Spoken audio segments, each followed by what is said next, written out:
mapping after we finish the sampling to figure out if there's any surface structures. Hey everybody, good morning. Welcome to yet another dive stream for RV Falcor 2. Yes. You are watching a live feed coming off of ROV, Remotely Operated Vehicle Sebastian. And right now we've settled on the bottom near the town of Chaiten in southern Chile. And we will be, as you see now, collecting some push cores. And throughout this dive, we will be collecting more geological and maybe some biological samples in there as well. This is another dive for this fire and ice expedition, studying volcanic and glacial interactions. And we have an international and very multidisciplinary team here on board. So if you all have any questions in any language, I'm sure we'll find a way to answer them for you. With me here in Mission Control, I've got Zach and Claude as our ROV pilots this morning. Claude right now is operating the arm that you're seeing, the manipulator. It's quite a good push core. Very nice. And I've also got lead tech John Fulmer behind me. I think he just ran out of the room. But our marine technicians make sure that all of our data feeds and navigation is coming in really well during the dive. Without them, it wouldn't be possible. And I've also got an entire room of scientists here with me, all coming in and out to log data, to make decisions about what samples to be taking. So we've got a bit of a full room this morning. It's quite exciting. And my watch lead for this morning is Dr. Rodrigo, who will introduce himself in just a second. But he will be narrating this portion of the dive and making all the decisions. So with that said, I'm going to pass it over to him. Why are we applying? Whoop, whoop. Please people don't do that. Serious. All right, over to you, Rodrigo. Thank you, Sofia. This is Rodrigo Fernandez. I'm a marine geologist and geophysicist from University of Chile. Wait a second. Sorry, what happened there? Why do you have so much semen flying around? Things come from the top. From the top, right? Not the bottom. I think so. Can you guys do that? Okay. Well, I think we got the surface first, so something happened in between. I wasn't looking because it was Over-penetrated. Yes. over? Yeah. Yes. All right. Sorry about that. So, as I was saying, I'm a marine geologist and geophysicist from the University of Chile, Universidad de Chile. We are in the expedition working our way to study the Chaiten area. Chaiten is a small city in northwest Patagonia. It's a coastal city. And there is a volcano that erupted in 2008, and we're trying to find out how the sediments produced by the volcano enter the marine environment, at what rates, and how get dispersed and deposited in several basins that we've been mapping for the last few days. The purpose of this is to find better, longer, more precise record of past eruptions in the area, and also study the effects of the eruptions in the marine life. Did you want this one not quite as deep then? Not quite as deep. Yeah, we want to get the sediment water interface. Cow. So something like that? Something like that looks okay, yeah. There's water coming out just next to these holes. You see that? So second push look good.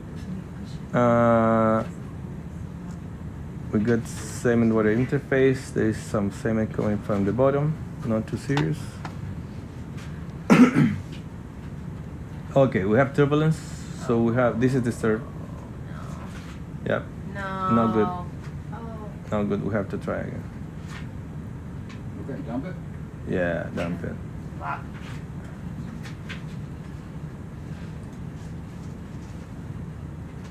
AKC, so we just dumping the sample because it got disturbed.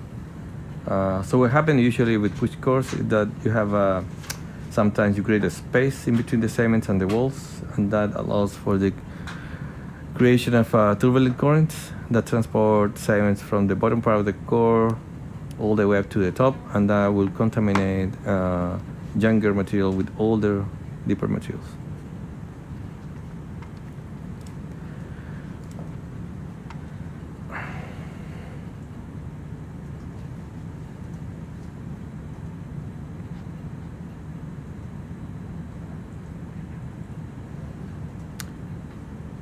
Buenos días a todos los que están escuchando. Ahora voy a hacer la traducción al español de lo que estamos haciendo.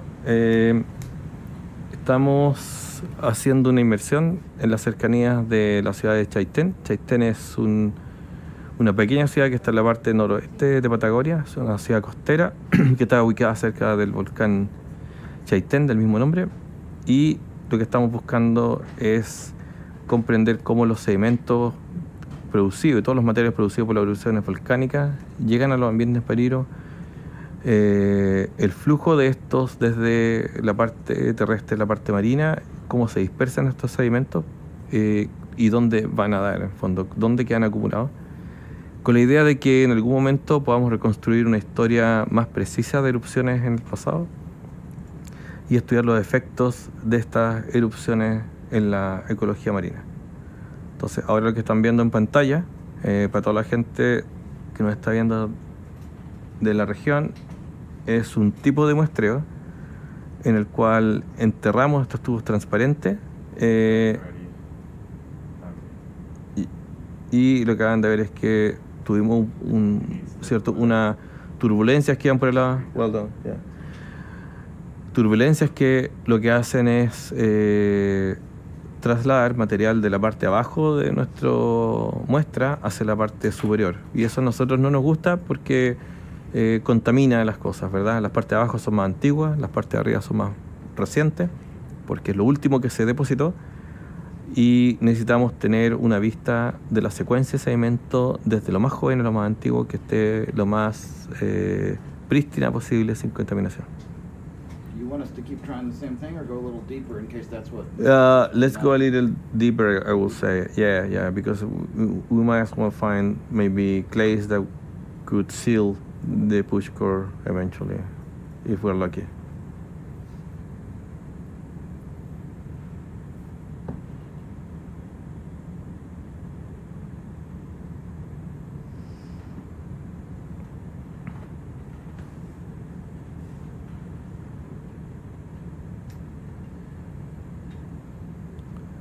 So we'll try again. As before, we're trying to get a pristine sample of the first about 25 centimeters of sediments, and the idea being that we want to keep layering in order.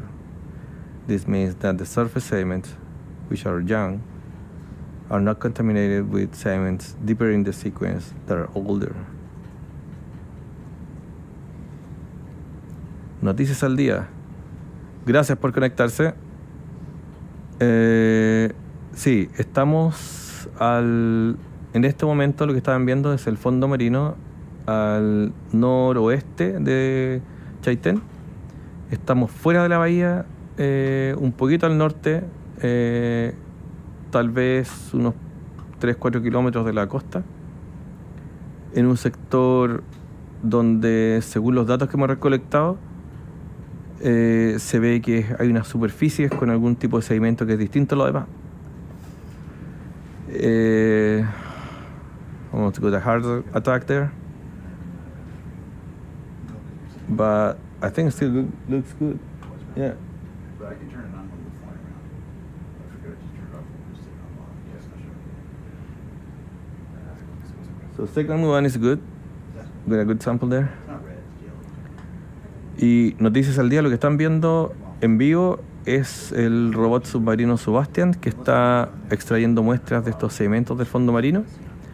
Y lo que queremos ver es si eventualmente encontramos materiales de la erupción del 2008 del volcán Chaitén en este lugar. para poder comprender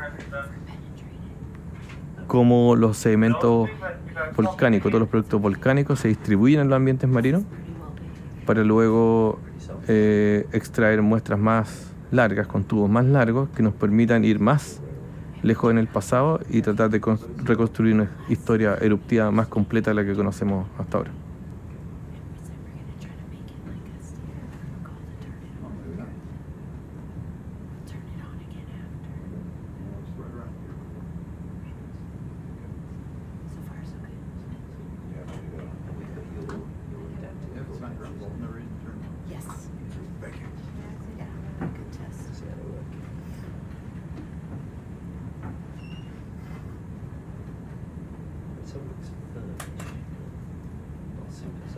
Yeah. That was one thing when we sat down. It wasn't like Not a huge amount. it wasn't very terrific.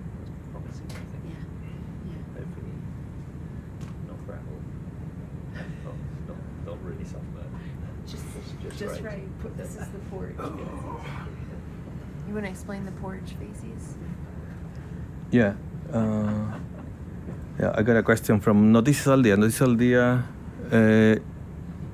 Si nos pueden contar un poco también quiénes son ustedes, si se presentan ahí en el chat, nos serviría si lo transmitimos por acá.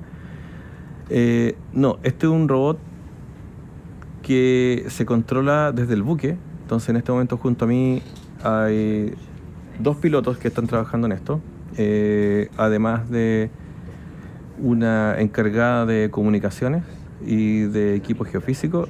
Está junto a mí, atrás mío, una colega amiga de Estados Unidos, especializada en sedimentología y micropaleontología. Y luego hay un grupo de compatriotas que estudian biología marina bentónica, y tenemos también tomando notas 2 geólogas, ojalá que prominentes en el futuro. Eso no lo sabemos, que están anotando todo lo que está ocurriendo en este momento. Entonces el submarino no tiene personal dentro, sino que lo que hacemos es controlarlo desde el buque, mediante un sistema de fibra óptica que conecta el buque con el submarino. Morning Lisa, morning 500 GF, KC. this is going very quickly. Oh, buffering issues. You know, we could get like move a couple of I don't know, KC. Okay. and maybe have some But Yeah. I was telling in Spanish that we're here trying to get good samples of the seafloor. This is an area that is northwest from the city of Chaiten, which was nearly destroyed in 2008 by an eruption of the Chaiten volcano, and most of the materials produced in that eruption were transported by mud flows, the reflows, cutting through the city of Chaiten. These deposits changed the shape of the coastal areas, creating a new, larger delta, and then they made their way towards the marine environment, and we're trying to find out where these sediments are right now, so we can understand dispersal processes, how marine that makes sense. ecology got affected by this, and identifies places we can core and obtain a more precise, a longer history of past events. So now we're taking a push core. We still want 5 push cores because the first over Yes, penetrated. yes. And then You- we'll have an extra for doing more proxy analysis. You want 6? You want to go 6? Just 5 is fine. Yeah, yeah. The biologists do not want them. Yeah, The that's okay. That's okay. macrobiologists. So, but it's looking interesting, you know. Yes. The surface, we have The some surface- clays, and we have material that looks like it's volcanic. Yeah. So I think it would be good to have lots of samples. And I think that there's going to be a lot of life here. Again, Right. the oxygenation's high. And Right. then there's all these little holes, you know, sticking out of the seafloor Right, where right, there's right. probably in fauna. Right, Like little, right. Check it off, check it off. can't see. See all the little dudes watching what's going on over here. Like they want to grab something. Yeah, I mean, They're hungry. hey, make sure you don't hit one of these guys. They're not alone. I'm here defending them. So check it off, but be kind with the little fellows that are swimming around. Don't kill the krill. No, no, no. Is that krill? Yes. Is it They're tasty? They're largy. Sorry, can you? It's like no, that's good because that looks a little bit disturbed. Can you go a little bit to the right, perhaps? Disturbed. I mean the other right. If he goes too far, though, he'll be behind that. He can't see. Yeah, no. I mean closer to the row and to the right. That will be even better. See that there's small holes there, so Right there? if you can target one of these holes, Yeah, that would be good. that would be good. We trust your skills. We know you're the best. Go penetrate. Yeah, there we go. Perfect. Slow and easy, slow and easy.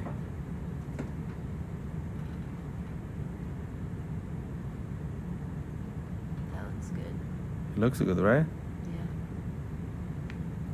So we have Claude on the ROV here. Yeah. So see that we still put some material in suspension. It's not too much, but there is some really fine sediments there.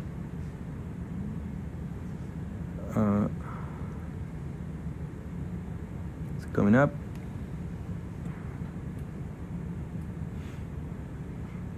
He's so smooth. Claude is so smooth. That's good. That's good. You go, Come let on. go. Look at that. Slow and easy. Slow and easy. Okay, no plopping. No, plopping. this is a. Oh no! Oh no! Oh. I don't think that was user error. I mean, I have so many jokes in my brain right now, but I cannot tell any of them. This is sad. I was so impressed to see Sophia, you controlling yourself. I didn't tell any joke. You know, I control myself. I'm getting better at this, right? Poco a poco. Poco a poco, geoloco loco. Ice cream, that's what you're thinking of, right? Yeah, sure. Chocolate soft serve. Yeah. Something you do every day, maybe twice a day. Eating ice cream. Yes, of course.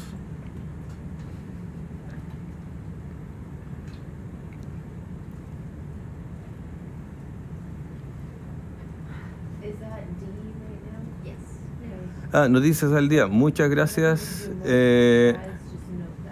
por la información. Estamos. A ver, no estoy seguro en qué lugar geográfico están ubicados. Nosotros estamos aquí muy cerca de la ciudad de Chaitén. Vamos a estar trabajando hoy y mañana en las cercanías de Chaitén.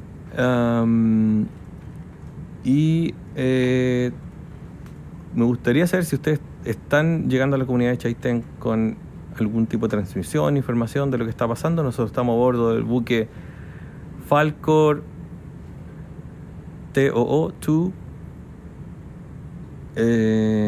un buque de bandera norteamericana que financia el Instituto Oceánico Schmidt, con un grupo multidisciplinario y multinacional de científicos y científicas que estamos estudiando los efectos de la erupción del 2008 del volcán Chaitén en los ambientes marinos.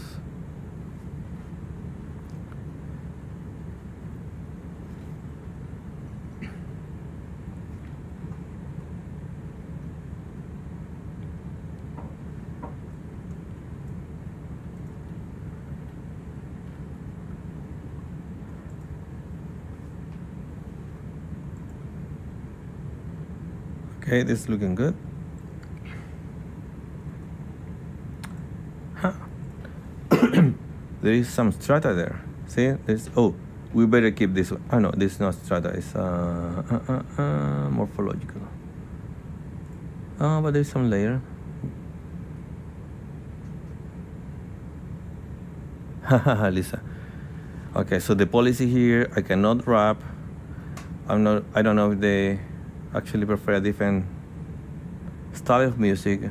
I'm willing to sing, you know, if it allow me. It just has to be original composition. Oh, I can go on and on. Okay, we got the semen water interface, but some disturbance. But I don't get it. What is that coming from? When you push it down, That's coming from the top. The top. but the very top, Slightly. outside the push cord, right? Okay, so we're good. It's like an exhaust. Okay, I see. But that comes from the inside of the push cord, or is just something that was on the surface of it, from the outside? I mean, From the inside. from the inside? Yeah. So that means it's slightly overpenetrated. Well, but Yeah. do you see that actually when you push You're not seeing the upper part it. down, you are extracting sediment. So No. I'm not sure if we did over penetrate. It's not The what best happened. one is C. C is the best. We'll Yes. archive that one. Yeah, Yes. but money. But it's not as long. But it's not as long. Yeah, it's 0.4 centimeters. Okay. 40 centimeters. Yeah. And these are like 5. It's like a full barrel. For a full 42 tube. is like max. Okay. I would go archive C and also take the water sample. Take the water from it and then archive C. Okay. We have Yeah. such amazing students. You should introduce our amazing Yeah, we will. students. But I have to make a note here. I don't think this one over penetrated. The stuff we're getting on top is not over penetrated. It's from pushing it in It's and pushing having it in. some on That's the top. and the Okay. previous one wasn't over penetration. I Oh, know yeah, the it first goes- one was. Yeah, it goes like this Mhm. when you First stick it one in, I was, think. yes. Right. Yeah. I So- agree with you. The first one really was Yeah, over really penetrated. over penetrated. Yeah, the first one. But the others no. It was the effect of the pushing down the thing. ¿Cuándo podemos usarlo? I know. But we need to know what happened.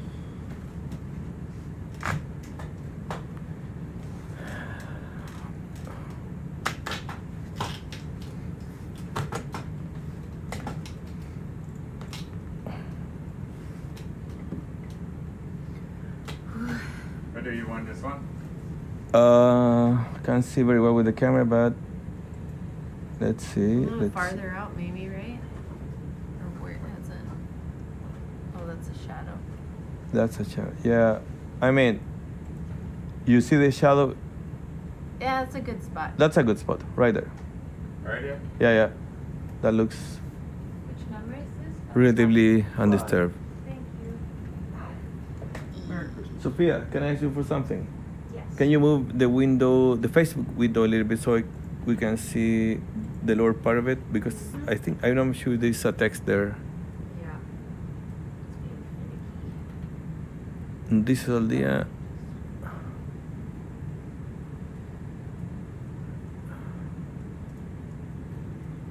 we go. Okay, thank you, Sophia. They want you to sing Rodrigo.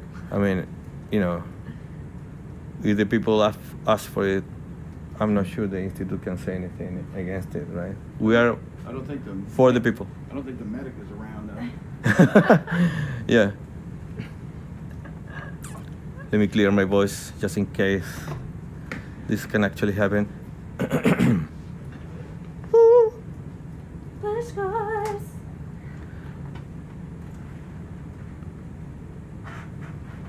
We can go techno. Puch. Wait.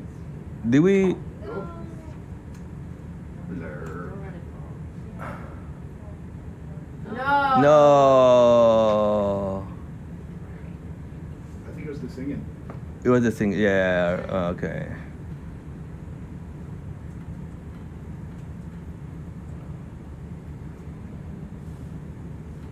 So we really want water from C. Oh. Yeah. So. Problem with this is that the currents are not that strong enough to clear up the water away from the sampling area, so we're actually depositing whatever stuff on top of the surface. So, which number was this? Is this 4? This is 5. 5? 5. This is the last one. The last one. Unless you want to do 6. No, the problem is the location. Can you go right? The right.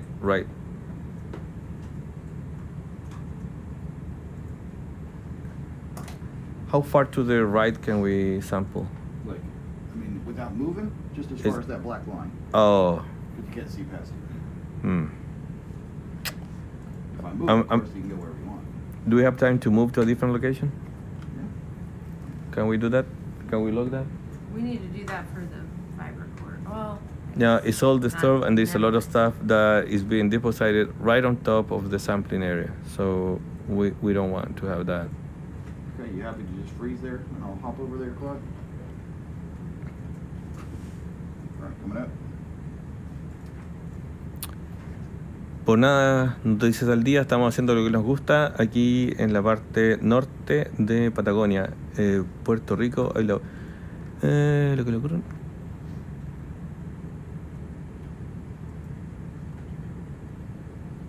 Ok, sí, bueno, saludos ahí a Puerto Rico. Aquí estamos cambiando de sitio de muestreo.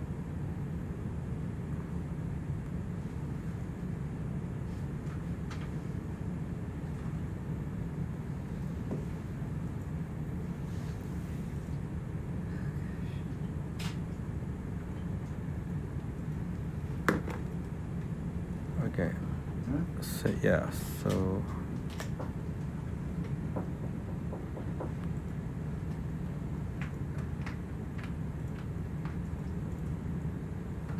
the side looks okay.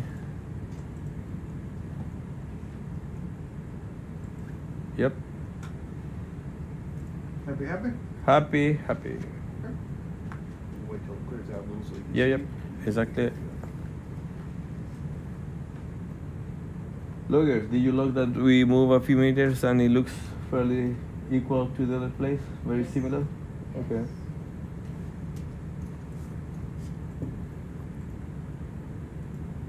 So we're going for push core number 5.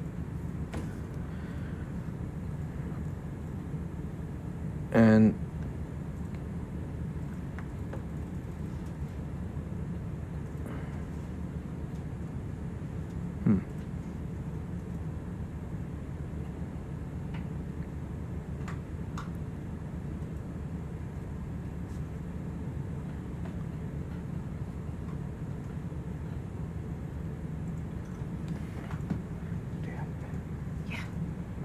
Green, okay.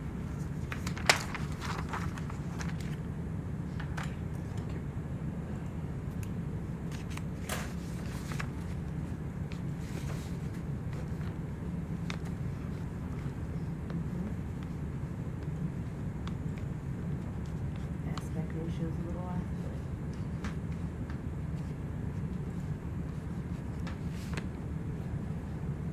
will be better because we're producing turbulence here, and as soon as we start penetrating, They are more like this, I think. are they than- like this they're or like this, and not like this. yeah? But presently, what do we have? I think we have a shape like this, right? Square. No? They have this angle. You can ask Zach. I've looked Zach? at them. I Yeah. think that they're We have a question about.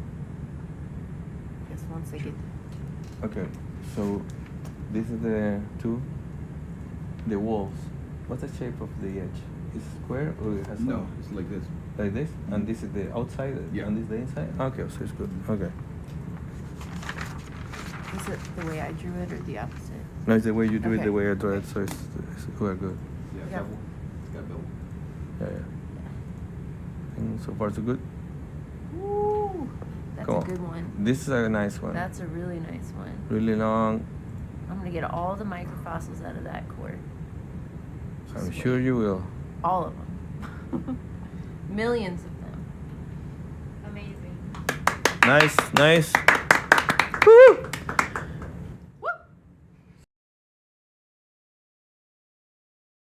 Sampling, we got about 25 centimeters of sediment and water sediment interface. No evident disturbance of the sample aside from this part.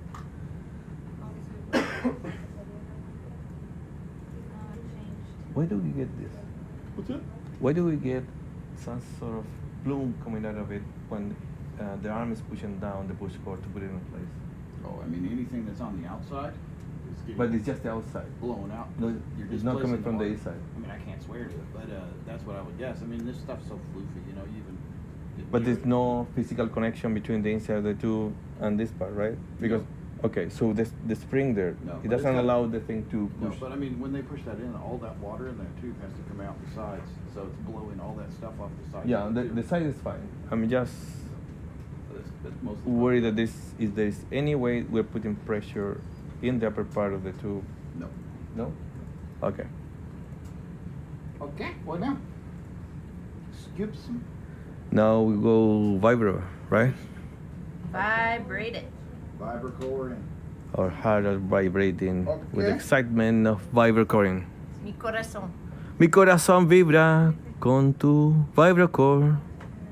That's a good song. Mi corazón vibra con el push core. A little bit faster con el Vibra core. There you go. Just created that song, a tune that is gonna be a success in the charts. Yeah, internationally recognized. Get you a better view. You go for that far one?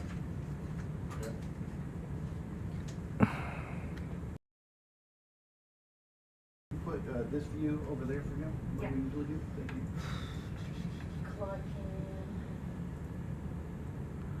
Noticia del día. Sí, claro, hay varios factores que hacen de que la transmisión tenga una latencia, un retraso, ¿verdad? Porque estamos filmando, ¿cierto?, en vivo desde,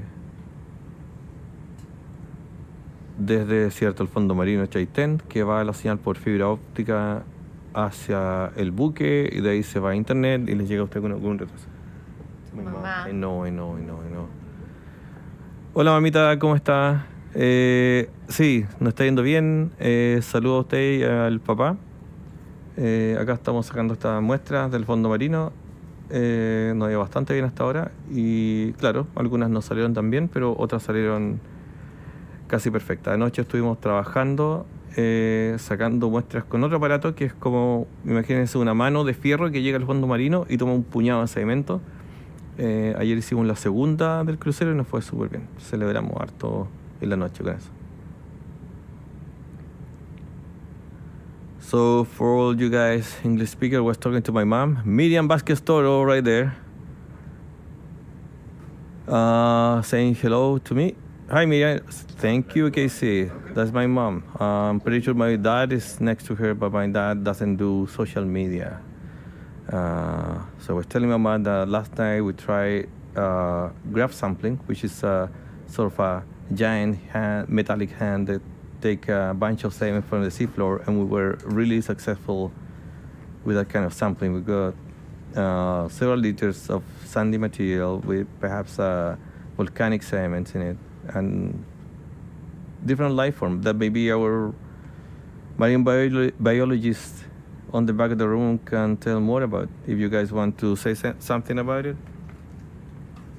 Okay, so we're all ready to vibracore, but I think we might want to wait a second because we can't really see. Yeah. So I'm not really sure where all this is coming from, but I'm wondering the same, but in this case, if you see the screen, it's mostly marine, it's biological, so it's not sediment, so we're good. yeah, I think we gotta wait a minute. Hola Mariela, mi prima presente en la sala. My cousin Mariela Correa is in the house, saying hello. Hola Mariela, aquí estamos en el buque. Saludos para ti, para mi tía, mi tío, mi prima y todos los primos que están por ahí conectados en este momento.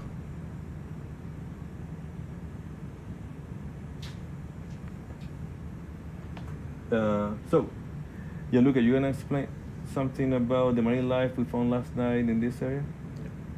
¿Quieres comentar acerca de la vía marina que encontramos en la operación de muestreo? Que Gianluca estaba ayudando también con un largo grupo de personas en la operación que se hizo anoche. Así que ahí les va a comentar un poco qué fue lo que se encontró.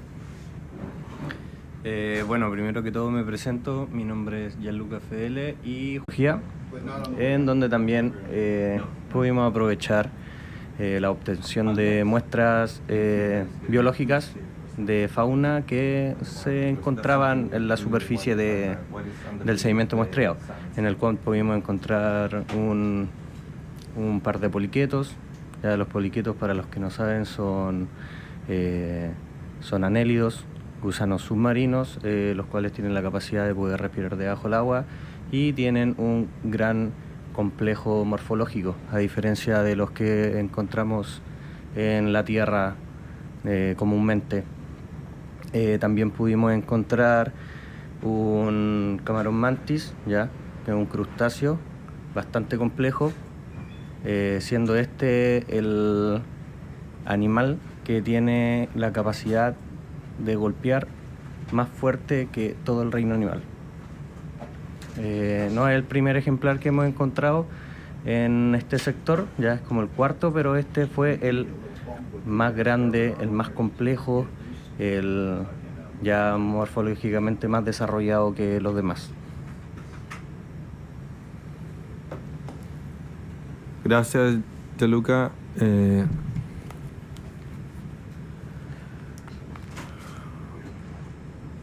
I'm not sure I can translate all of that, so I'm going to try to make a short summary. Or maybe Becky, you're next to me. You're the lead of the marine biology team, so I think it's... I can translate all of that. But you know, well, he said poliquetos. That's a keyword for me. So can you? Yeah. So Is there a way you can say the I names think of the he species? can do it better than I can do it in English. Can you go in English or at least with a short summary with a list of the? They're finding cool worms. Right. No, if you ask me, to me it's just life. I cannot distinguish between one species or the other. I get confused all the time. But the polychaete worms are especially important because they're sensitive to different environmental parameters, Oh, I see. especially, different like nutrients, contaminants, etc. Right, John? So that's why they study them very carefully. They're great indicator species. Right. So we're vibrating our way down with the first Vibra core. So in this area, we found some interesting features. So to map the seafloor, we use several techniques, and one of them is called backscatter, which is a process by which we send a high-frequency signal down to the seafloor. The surface produces backscattering, and we measure that signal on the way back. We locate that signal, and that gives us an indication of the properties of the seafloor. Now, in this particular area, we found a low-intensity backscattering that we think, before coming to take the samples and sending the ROV here, they will be fine sediments, but it's not so fine, right? So this allows us to calibrate the correlation between the backscatter response and the types of sediments. And so we can extend the observation from this one point where we have sampling to neighboring areas. So that's what we do. I'm gonna narrate this in Spanish. Apareció otra prima. Melissa, primita, ¿cómo está? Saludo ahí a la tía y a los demás primos. Estamos sacando estas muestras.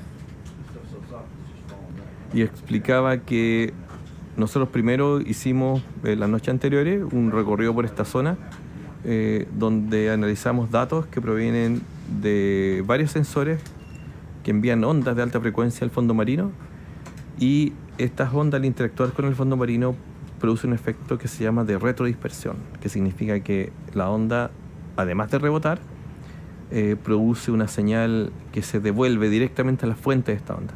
Y analizando esa señal nosotros podemos tener alguna idea de las propiedades, en este caso de la granulometría, si es gruesa, fina, del fondo marino.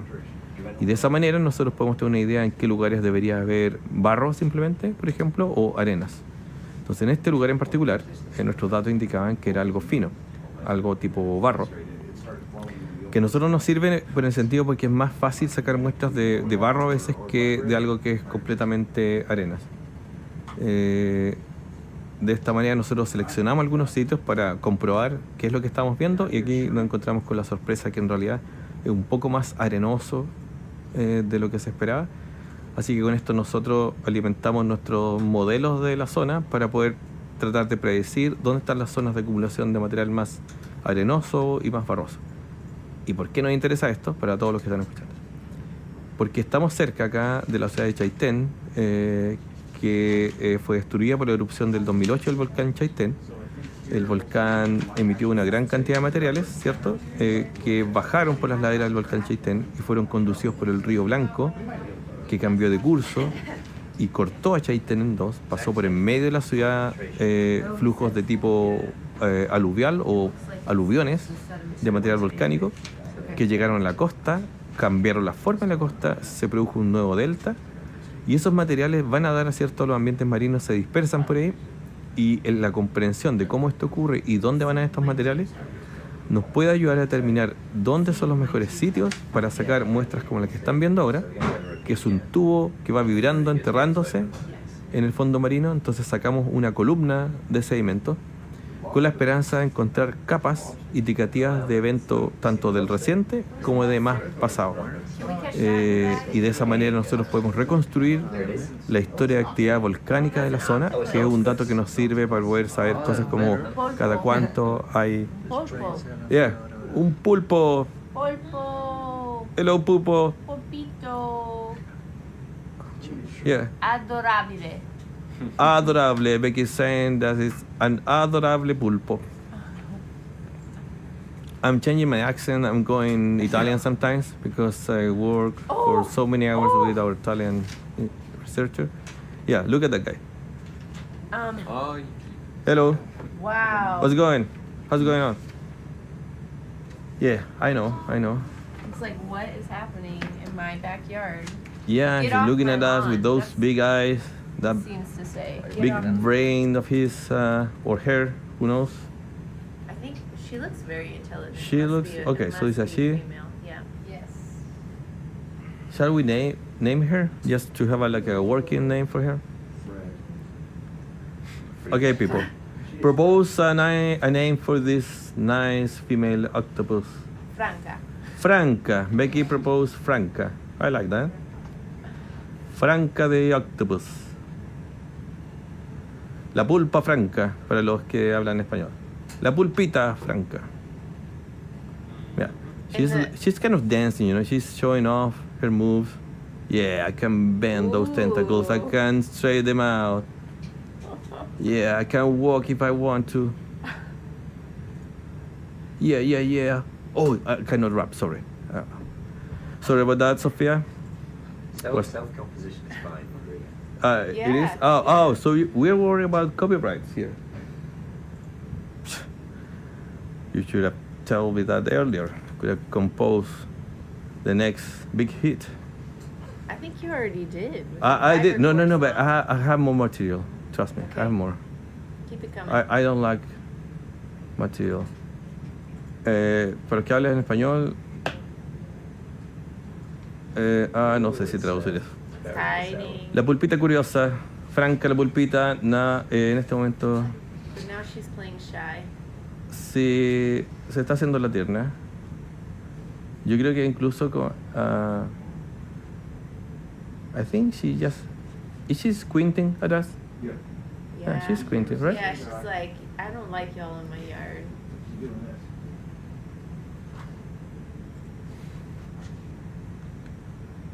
John Samonte, you're right. Okay. Those and are from the biology team, just to update, we have a few more crustaceans that Gianluca and Diego found yesterday. And so this is something that they had said in Spanish, and I wanted to translate per Dr. Fernandez's request. They also found really cool a mantis shrimp. And I don't know if y'all have heard about mantis shrimp, but they're small but fierce. They have the strongest punch in the animal kingdom. So in less than a second, they can very quickly and forcefully actually punch objects around them. So they're really, really, really cool. And I know that SOI has videos of mantis shrimp on here as well from prior dives. That's interesting. Yeah. Yeah. Yeah. So we found she's that moving. yesterday. No. Please, cameraman. Later, dude. Dudette. Sorry. And then, of course, like we said, they also found a lot of worms. And I think that's what we're seeing on the surface here. You can see that the surface is not nice and flat, that there's actually little holes and little buildups of sediment of that mud around the holes on the seabed. And that's where little critters are living in the sediment. And that's what we call infauna, if you want to translate. Infauna. En español. All of that? Okay. Well, you don't have to say the part about the mantis shrimp, because that's already been said. Ya. Sí, exacto, Lisa. Estaba comentando Becky que hay unos tipos de crustáceos que se llaman, ¿cómo se dice shrimp en español? Camarón, Camarón. Camarón a la vista. Oh, no, maybe I invented that one. But I remember the tune. Okay, in Spanish. Entonces había un camarón tipo mantis que estaba ahí pasando en cámara y Becky estaba explicando que se observa en el fondo marino, se ve bastante irregular, no un fondo plano, son unos pequeños hoyitos, montículos, y eso está indicando que hay bastante vida en esta zona, ¿verdad? Que usan el fondo marino para establecerse. Gianluca, ¿tú quieres explicar algunas cosas, o Diego, en español, para la gente de Chaitén y de Puerto Rico y quizás de que otros países que están escuchando? Ahora, Diego, si te presentas y luego nos cuentas qué es lo que estamos viendo. Hola a todos, mi nombre es Diego Droguet, soy estudiante de Biología Marina de la Universidad de Valparaíso y junto a mi compañero Gianluca estamos estudiando la Biología Marina del Ventos en los alrededores de Chaiten en estos momentos. Y bien, aquí podemos ver que se ven como hartos hoyos, agujeros en el fondo marino, y eso puede indicar harta abundancia de infauna, que son los animales invertebrados que viven enterrados en el sedimento. Entonces esto puede indicar que a simple vista no se ve mucha diversidad, aparte de todo el krill que se ve, pero una vez que ya sacamos muestras, enterramos, ampliamos, o sea, sí, sacamos muestras, ¿sí? Podemos ver que finalmente hay una harta diversidad y abundancia de invertebrados marinos. Ayer sacamos muestras de este tipo de fondo y se pudieron ver algunos tipos de gusanos como equiuros, poliquetos, mantis, camarón mantis, como había dicho Rodrigo anteriormente. Y eso es algo bien fascinante para nosotros. Y es bien curioso saber que lo que no se puede ver a simple vista, pero tenemos la oportunidad con el Rob Sebastian, podemos ver la fascinante vida marina que hay en el fondo marino.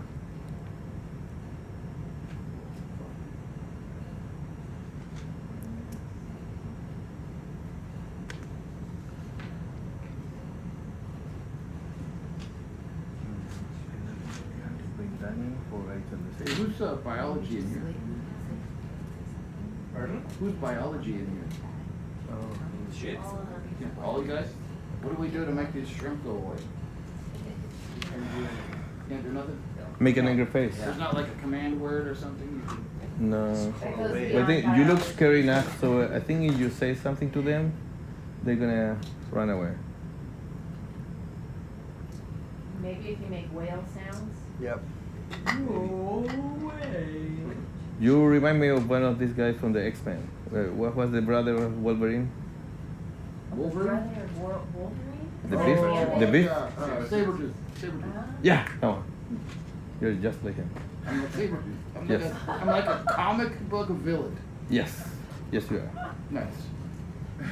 It will be an honor if someone comes from. I want to be the Okay, world but record if person. he's that, I want to be Gambit. I'm from New Orleans. Okay. That's always throw cards at you randomly. Hey Sharon, yeah, I so don't like what you're visibility, saying. it is a problem. There's so much light here. So we wait a little bit until we can see something. You see how turbid the water looks? Most of it is just biological and lots of crew. So we wait a bit and trying to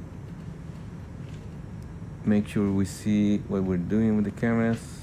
And now we're securing the Vibra core.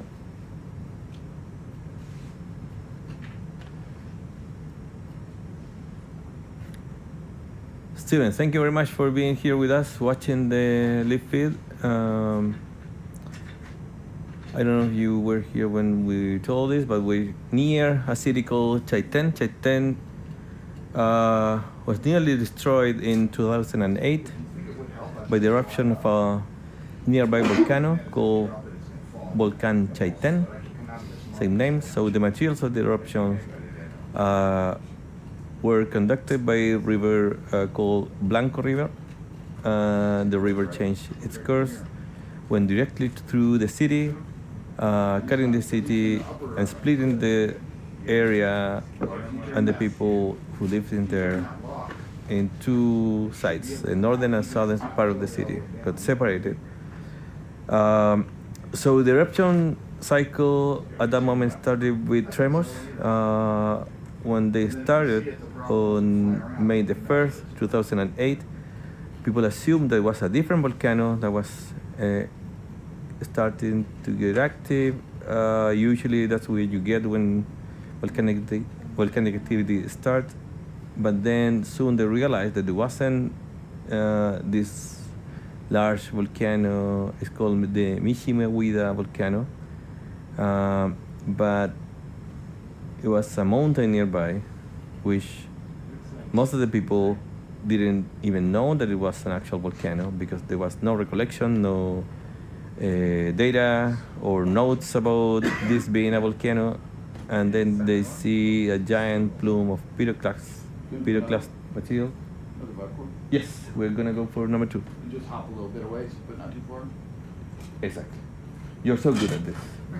And this is also 2 meters, and it has a modified core catcher. Okay, I'm moving.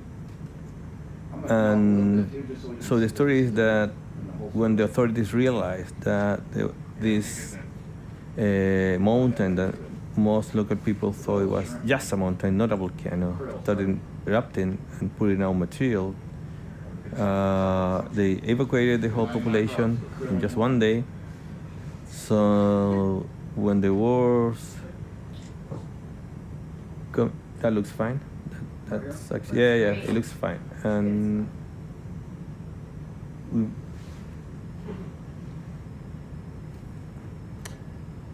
so the streams are gonna come by any time now, you know. You want me to go a little farther, see if I can get away from it? Would that be possible? I can try. It's probably like a street light down there. You know, Right. Yeah, we can try that. All right, coming up a little more. Okay. So the eruption started in May the 1st, 2008. Authorities realized that it wasn't the Mishima volcano, but a mountain that was having volcanic activity. So then they realized this is this is an old volcano, but new volcano for them. So they evacuated the people. So when the mud flows and debris flows came through the city, there was actually nobody there. All the material changed the shape, both of the river and the coastal areas, and a new enlarged delta was created by that. The sediments from this eruption were transported through the fluvial system to the deltaic environment, and from there to the marine environment, which is where we are and where we are trying to find these sediments. The people were relocated to different places within the region. We are here in the Lake region will be the literal translation. Región de los lagos. And it was a very, how can I put it, impacting social problem, because people in this area, they have a strong identity sense with their land, with the mountains. They make a living mostly out of the sea. So most of them were relocated to larger cities farther up north. And after a few months, they were just not very well adapted. So many of them tried to come back to the city. There was discussion at the national government about relocating the whole city and not allowing people to come back to Chaiten. So they wanted to create something they named New Chaiten in a different location. But the locals didn't like that, so many of them just came back to their city, most of them. A smaller portion of the population were able to actually make a living in different places, but not so far in reality from the Chaiten area. So this is an area where you have these coastal volcanoes, part of the mainland of South America, and to the west there are archipelagos and a bunch of islands, different sizes. Some of them are really, really small. So people live there and live out of the seas. So they are fishermen. They deal with wood also, and they sell all of this in Chaiten or in what we call Isla Grande de Chiloé, which literally translates into the Great Island of Chiloé. So the social impact of the eruption and all that happened afterwards was actually the matter of study for several researchers dedicated to social sciences.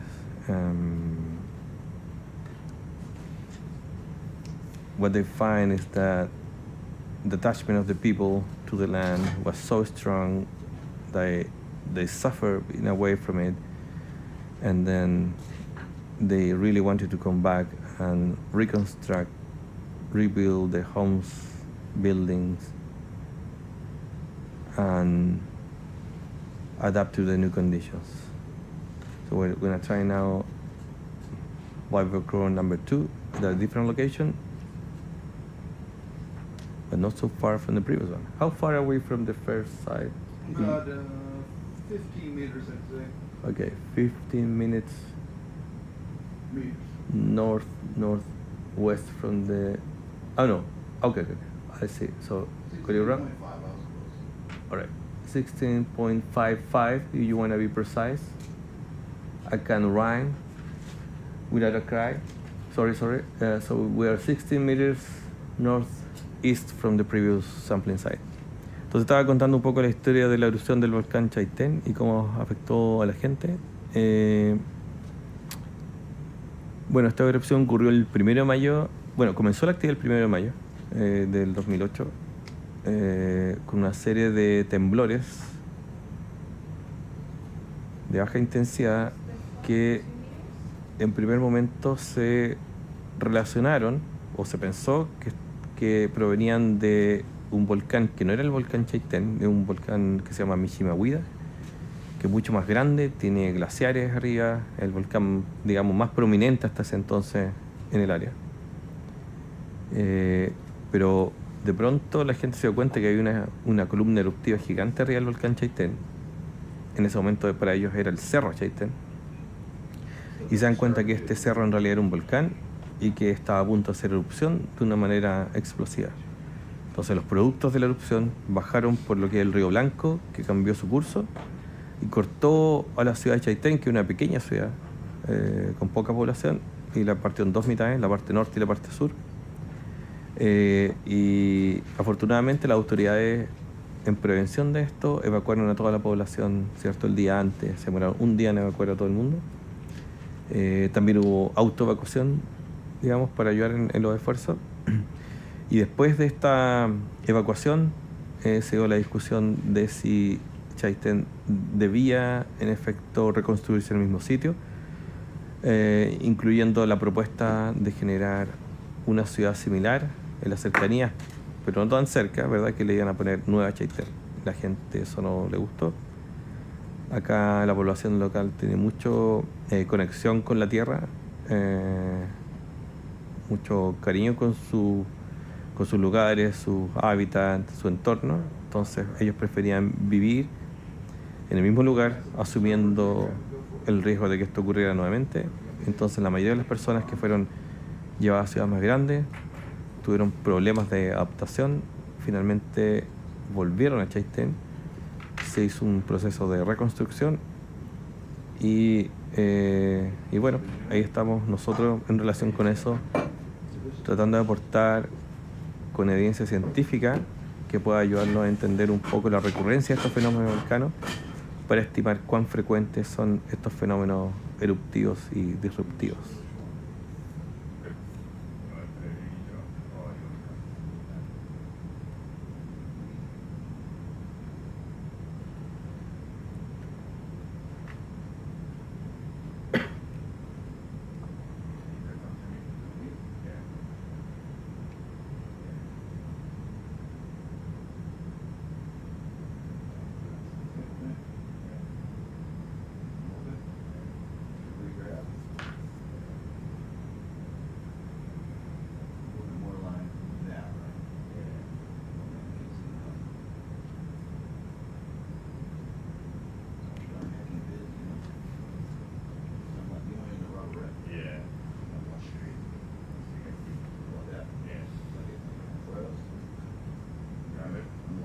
Hey Sharon, we move away to try to escape the gang of crews that were looking around and impeding visibility. So they're gonna be back here anytime.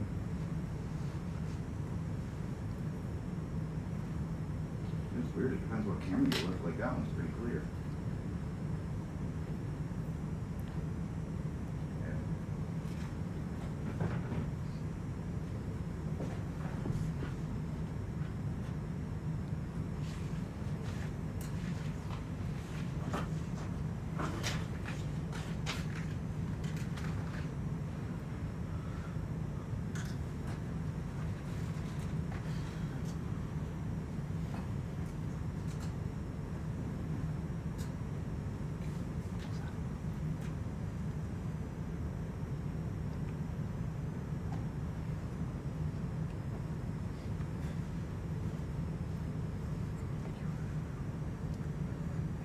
Can you see if we're scratching the seafloor? Well, I'm sure, I don't think so, but No? it's pretty hard to see too. Yeah. Okay. But usually if he was doing that, it would tilt when he was moving it, you know what I mean? Of hairs walking different directions, looking at us, squinting at us. It was a whole show. More resistance this time? Almost stopped. Interesting. Is it no resistant or resistant? More. More resistant, okay. Yeah, every time we would stop and start, it would drop. Oy. It's so nice to get that on switch.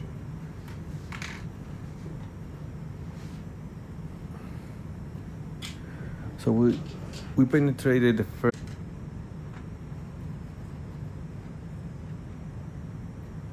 You know, oh, bended sideways or something. Oh, look at the angle on that. Is it? Something weird happened with this one. Yeah. The angle.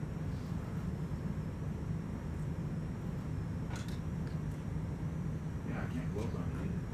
Too much angle maybe. Did it bend or is tilt? I'm not sure. We're trying to get down to see where I can clamp on it.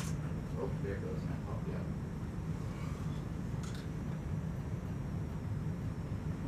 Oh, I guess maybe it was outside of that pole. Yeah. You try and grab it, move it. You want to keep moving with this one, or do you need to switch to the third one?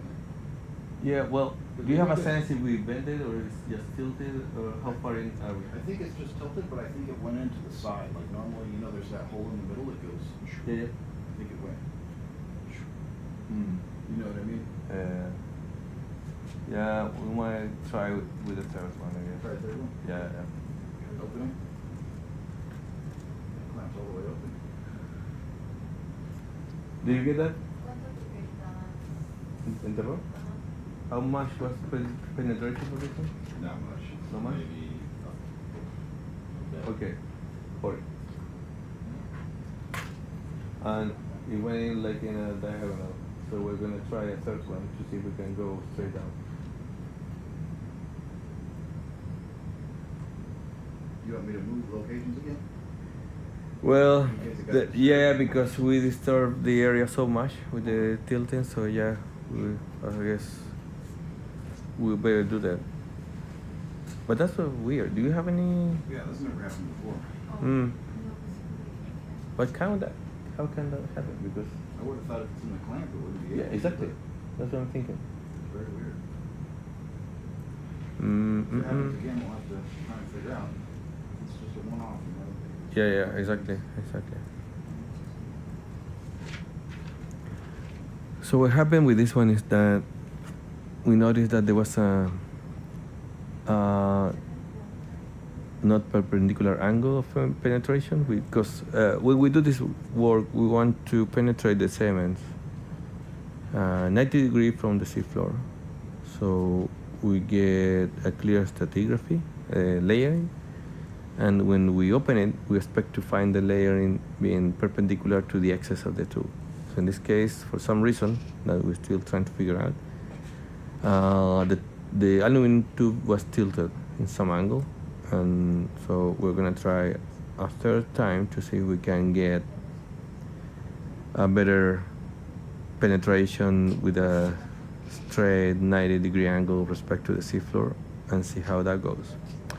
The only good thing about moving location is that because you found the steep area pretty shallow, right? Well, here, Compared with the first one. I think that was actually because it was at the diagonal angle. Oh, you think? Okay, you think that was it? Yeah. Oh, I see. Because as we went down, the angle got more, you know what I mean? So we got a hold of it here, Right. and then it was doing this. Right, yeah. Oops.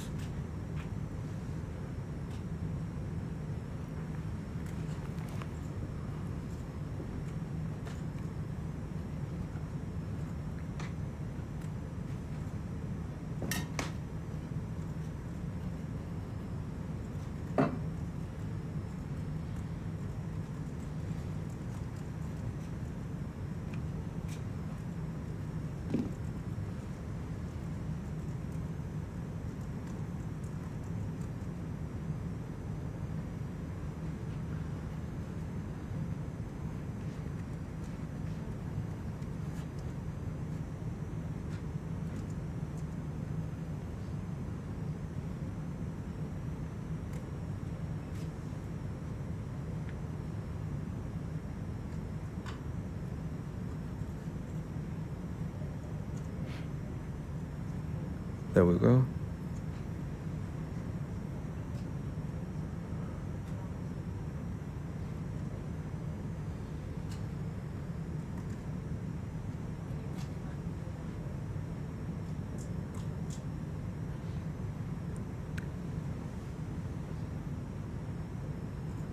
Now we're securing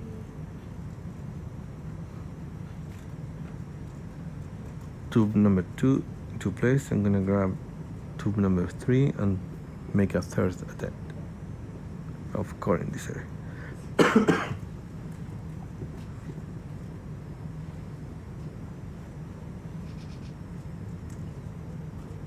They're on springs, huh?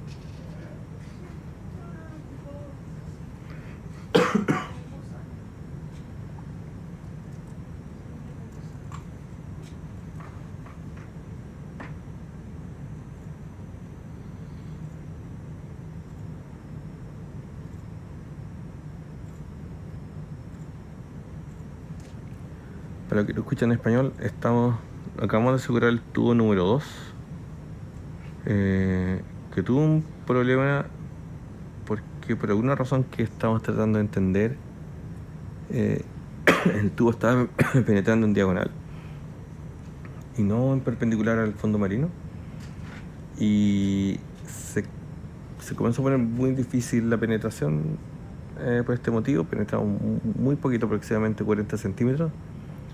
Así que lo retiramos y lo pusimos de vuelta en este aparato, ¿verdad?, donde se guardan los testigos después que salen las muestras, y ahora vamos a tomar el tubo número 3 y hacer un nuevo intento.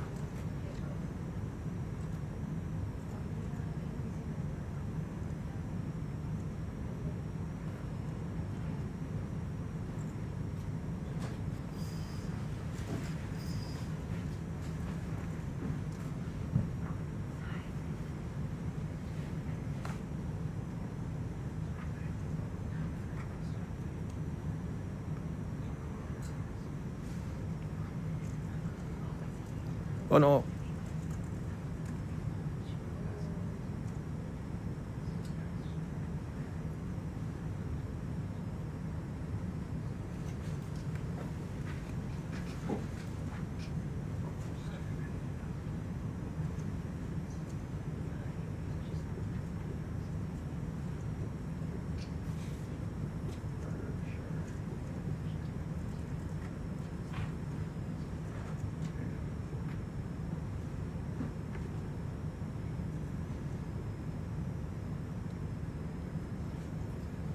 Hello, Taylor.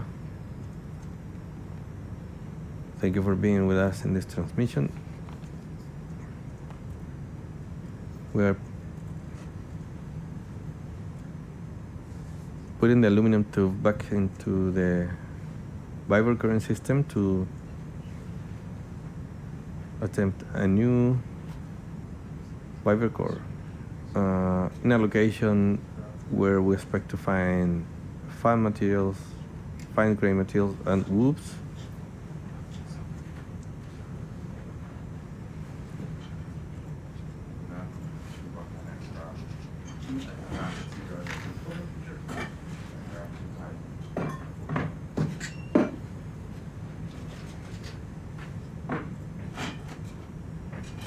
If you're watching this is like when you drop a pen to the floor, but now we're doing this like about 130 meters below sea level, near the seafloor, with a robotic arm. So it can get a bit trickier than just dropping a pen on the floor, right?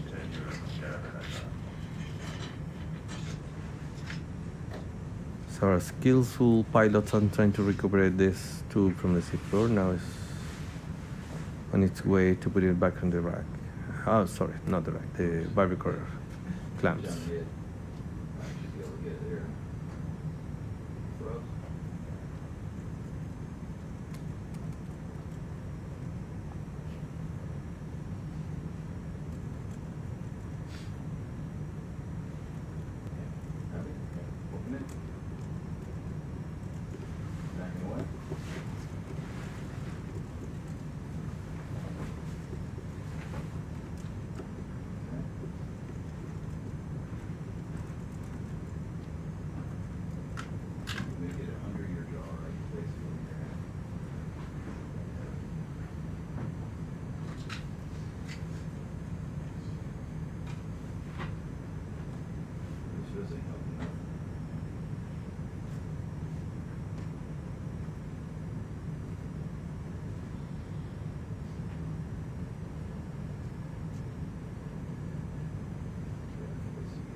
Now the two pilots are working side by side.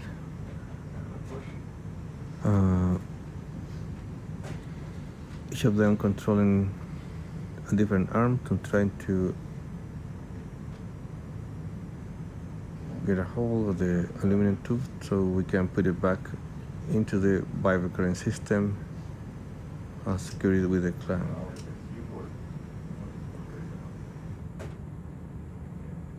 This is clearly a very complex operation, operating from the Falco 2 and connected through optic fiber down to the ROV location, which is in the seafloor at about 130 meters water depth. Go for it.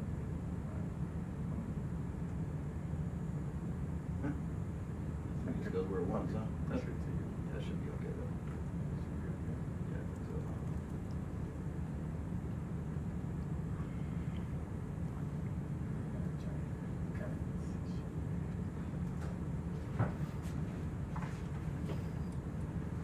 How's it going? Thank you. Enjoy you. It's going okay. Yeah. 2 vibracles. Yeah, but we're trying number 2 again because it's tilted somehow. So you're trying a 3rd one? Yes. Yeah. Okay. Okay, winch is all the way up, Tilted on recovery. and clamp is No, ready. no, it was. We still can't figure out why, but it was penetrating like this until like this, so we kind of stopped. Very strange. Is it sort of bent? Isn't it? No, it's not. It didn't bend. That's it. At least. That's fine. We have 2 to open, so I just wanted You to can put it discuss on with the you top. guys the next Whatever you need, next and drop it through. site. So we have different options. So currently, let's say Chaiten. This is the Eruption. Yep. That's the Blanco. Great. Currently, this is sort of lower back sensor. And we're there. And that's Rotate. sort of where it is. Yeah, you get it. On the high. And we've just done a dive there. And our site yesterday was over here. No, it was in the high. Oh, it was in the high area over here on the other side of that. Got it. So provisionally, I was thinking of transect on a dive to get 2 points as we know DS multiple variation, but we can't do that now because we've only got 3 vibracles. Oh, Maybe yeah, it's like- and and we're we're small. not- We're gonna come up and Yeah, so we could do that and get a sort of repeat site, but strategically, Yeah, I got it. how sensible that is in terms of variety, because we expect ultimately these to be Do we want to similar. map it? Is the M3 data usable at all? From what we I got think until we yesterday? know if it's usable. No, we don't know. Alright, now I'm gonna move Yeah, location. so We don't know until we yet. can see. As soon as you're happy, I'll put locations, you'll get your arm like that, put it away, stuff it Right away. now, sub-bottom profiles, we don't have many. I think this time we're trying to processed. face the other heading, because I think this is blown stuff off. So you're looking It's at not one much here. current down here, but what there is coming from And behind. a couple here. I'll show the Blanco and the Eruption. One's a long axis and one's perpendicular axis. Yes. Yeah, we don't have any like this yet. So it's not the best basis to choose them, but I think Man, this is that's enough down here. Can't even see the arm. So, Alright, those happy to are- move? those lines are the ones off Chaiten. Good to move, Claude? Yeah, I think so. So this is like Chaiten sort of delta. It's that Okay. line. It's that line. Okay. So it looks reasonably promising in terms of you sort of Upper you're getting structure in there. Yeah. Getting LGP units, you'll see interesting sort of thickening relationships and so on. So obviously we're not penetrating to any of that anyway. But in terms of getting the Chaiten delta signature, it makes sense to go to the north side of it, I think. So I suggested a possible site, something like that. Yeah. What? Yeah. Okay. So, in terms of strategy, the problem I see is that we discussed this with respect to the sunrise, right? Yeah. With respect to Roncavilla and Baguette, that it will be good to complete an area that can be in itself something that we can afford, right? Yeah. So, in this case, I will We say. haven't had this problem yet, I because, know that there's been too it's much another current. main standard for Now research. there's no current, now we But get it's the good to wheels. have the other one so we can correct backscatter, interpret this. let's try So this. this will be like its whole, enclosed problem to solve. Maybe. Which other one, like closer up Why here? are you saying this is not an instance? Why are you saying this is not a target? that? No, I mean because Yeah. we're studying Is the. that material I mean, from the in bottom terms of of the like floor, we or like is to it just target like the something delta. on was? Yeah, But I think I think here- this is You're talking about this right here? And No, to help with below provenance. the floor we No, have No, no, like no. some material. Sorry, Yeah, I'm gonna that's rephrase it. that. That's just Okay. from saying, So yeah. Okay. we're getting close to Chaiten, so we actually want to Yeah, decompose that's, the it delta. flies kind of like this, so I meant that part when I land goes. But I'm saying that we Oh, so better it finish gets covered this in mud. Yeah. before spending time with them. Do you need something? And maybe try to gather more data. Before we make that decision. It's Yes, Chris's fault. because I'm not sure the data you show is with the All right, lower I'm gonna frequency land here. content, because we need to change the parameters for the sub-bottom This in way. order to view this. And as you guys know, right, we got two deltas, right? We don't know how to de-entangle. And that camera So with something like this, or something like this. we don't know. Yeah. Yeah, That we would need be to have key. two distinct from Distinct, each delta exactly. so that we can suss Because out. we can do then provenance, right, see how we can differentiate between this. For material, it will be useful for polymolecular reading. The XRF data Yeah, might yeah, be very yeah, useful. yeah. Like I'm thinking ternary plots to compare Let me, make sure this these Right, is sites straight. and that site within Right, that right. context. So, And great I'm just size. worried that if we transit all the way here, and then at some point eventually we still want to do this. Right? And I think that we better get some more data, All right, let like you know. along line, cross line. I'm gonna just barely release it So before I I drop think them. I reckon we'll have to do some lines to fill in here. Ah, this is the And coastal then- area with the Yeah. sound wave. So let's get a And then sample do from the cross-line. sand waves. So this, bear in mind, this is not far. This is like less than an hour. Right. And if they come up, we do One 2 more hours. open. So any of these can be the next site. Right. It's decided, and I do agree with you. It's, There it goes. we still want gaps here to make decisions, which is. So that's about as straight as it's gonna get right there. Yeah, we still need a flow. Yeah. Right. All right. So I'm only being able to look at nature. All right, you guys wanna, go ahead, or do you wanna wait till we can see a little bit? Yeah. It's a bit disconnected. Honestly, it looks like it's all biological, so it doesn't bother that's us why too we much. need a If space you're comfortable for with GSA to scoring, get let's go on there. And then And get it choose a complete, site and so we're sort of working maybe like Cool 1 down. day every 2 days ahead. You have to vibrate? for the RV sites. Yeah. So, um,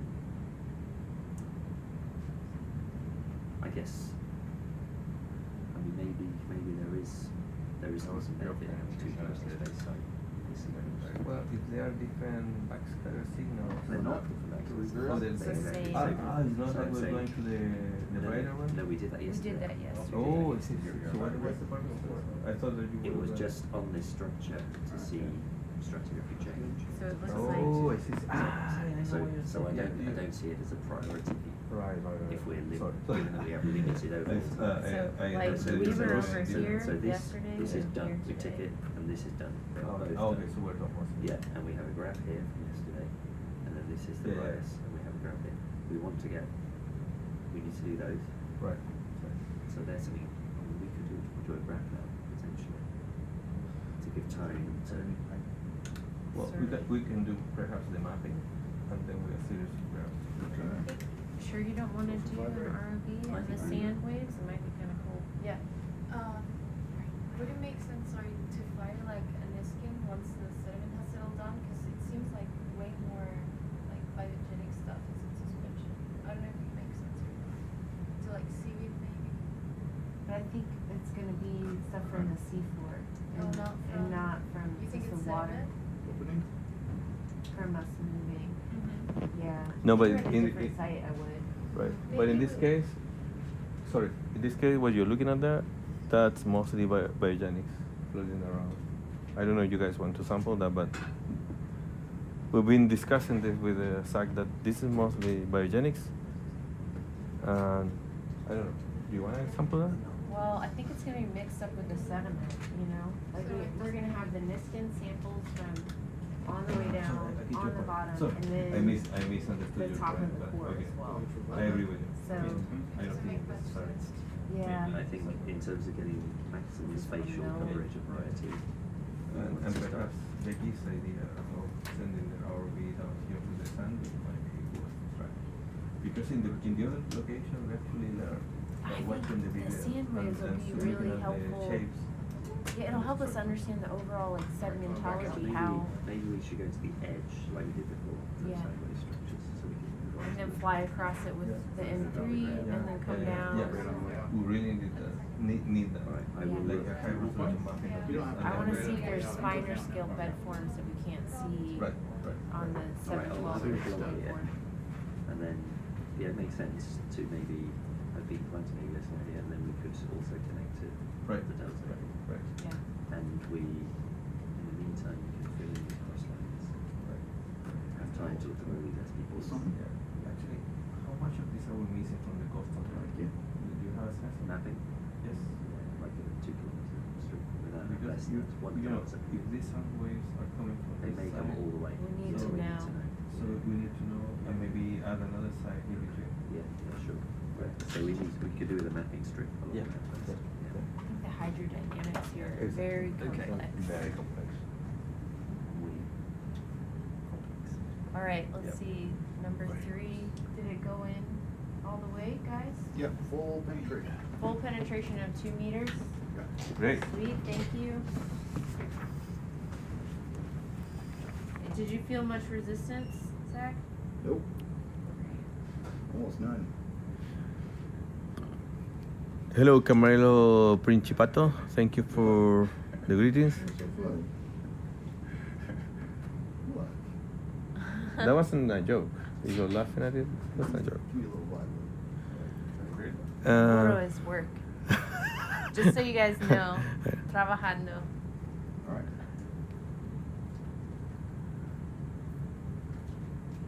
Slipping. So we just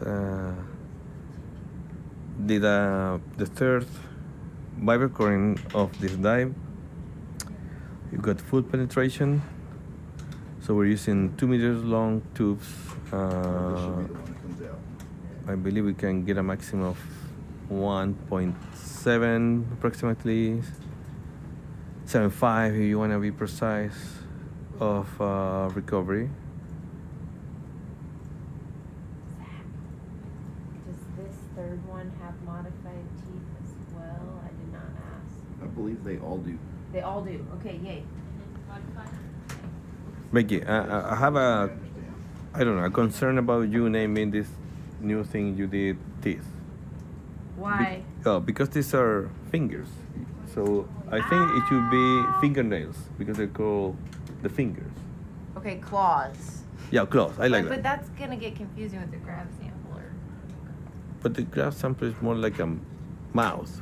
Don't you think? Like we're biting the seafloor with a metal mouth. Oh, you know what?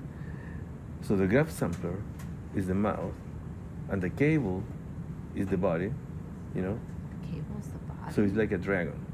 I want to go dragon. Oh. You know?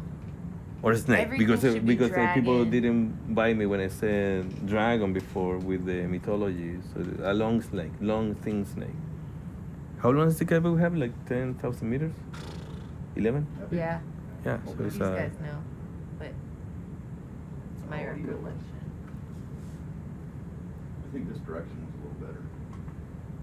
If we move again, we'll do that again for the scoops. Once the clouds are cleared, Rodrigo, we should do some stargazing. Try to find You got it. Drago. You got it. You know, the dragon Right. constellation. You got it. And of course, I always look for the Southern Cross. Make sure when that's we're Right. down here. Right. It is, but So we're putting the quarter back in the rack so we can move on to the next sampling technique. or did that lock close? I think that lock closed. See that? Oh man, that's gonna suck. You want to knock that with your arm? I don't think I can really help you on that. Maybe you can knock it, or you know what? You can put it in the one in between the two in the front. If you need to. Oh no, that's locked too, isn't it? Crap, they're all locked. I guess we'll just have to knock it with the cord.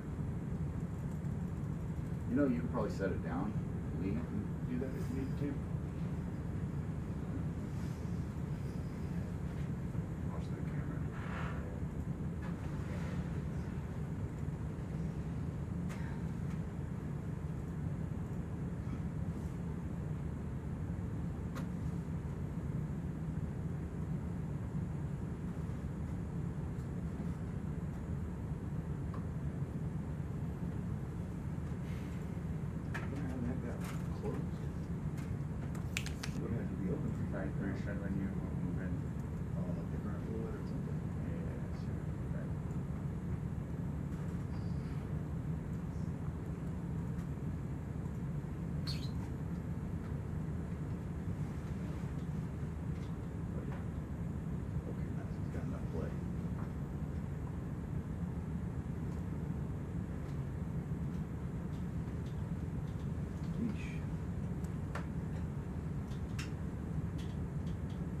after this, Rodrigo? Scoops? Yes. Scoops here or somewhere else? No, here's good. Here. How many scoops? We want 4. 4? Yep.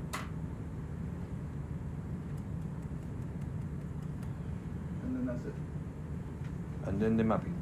Then the map. Hmm.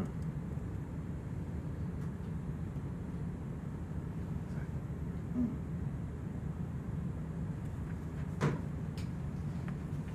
Is there a reason we have to cover from below the center of gravity? Or we cannot go under from nowhere? Because your arm runs into stuff where you when you put it in the clamp. I know, but for the recovery. Yeah, well, if you see that black lock? Yep. So your arm runs into that black lock or into that white grab thing if you grab it too high. So guys grab it low to put it in. Yeah, but the problem is saying that it gets hard to control. And every time we do this, we get those bumps. When we try to split it, kind of, I mean, it's not perfect, I know, but it makes it more difficult. Yeah. They just got to put it in the best way they can. Though, you know? Okay. Oh. Alrighty, I got a little bit of downs. I'm facing towards the boat. I turned counter to face the boat. The reason we did that, there's a very slight current that's blowing this direction. And when we faced away from the boat and sat down, you would get a bunch of smoke on your face. So this way seems to be kind of the least smoky direction. We're about to do scoop bags. Nope, scoop bags and then some mapping and then that's a wrap. Yeah, just flying around with the M30. Okay, happy? That's right. That's it. Stop. I think that hand is going to need some love when it comes up. I'm trying to beat it up a little bit. It's not really a good place. It's not really a good place. Yeah. It's kind of messed up material.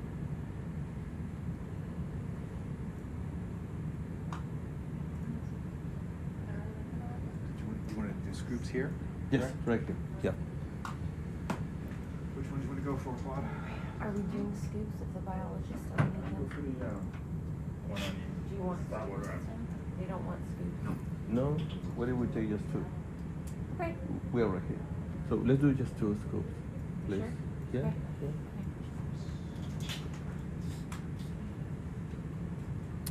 I'm thinking that perhaps Come out with the white material might be pyroclastic slab from the Chaiten volcano. So it might be good to have more.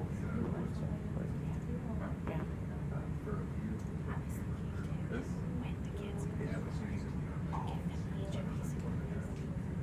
You know, just thinking, but I don't know how to make it happen. Like, Yeah, you could rock we it have like a and zoom bottle out. or I 2 think like this this. is it. You can make us to see that like if the is a core. So we have enough material, we can pull different materials and make it look like a core.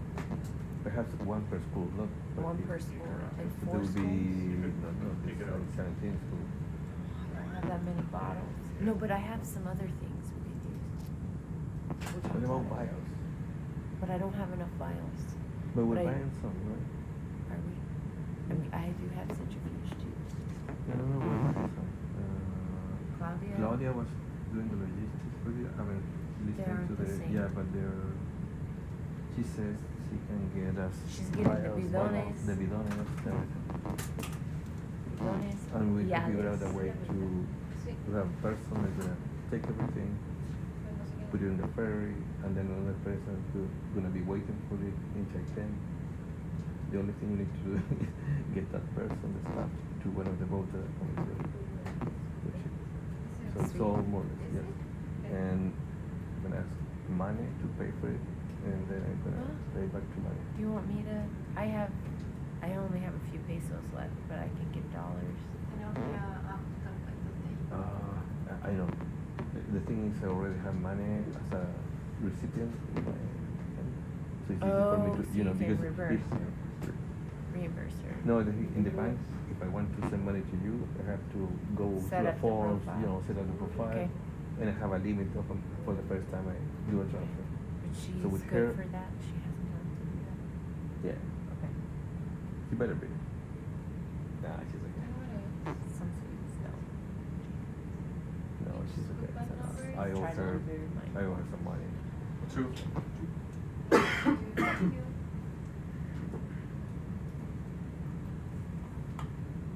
Try to be very mindful of that. Yeah.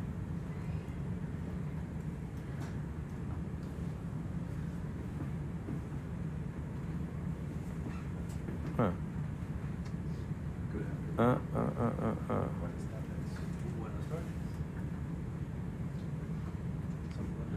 Buenas tardes, señor. Buenos días.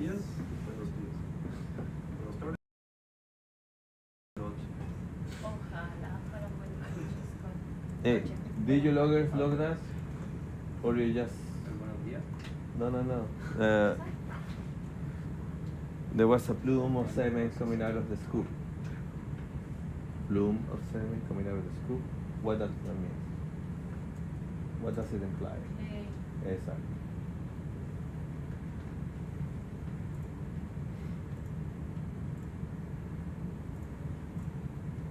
Are you ready? I am.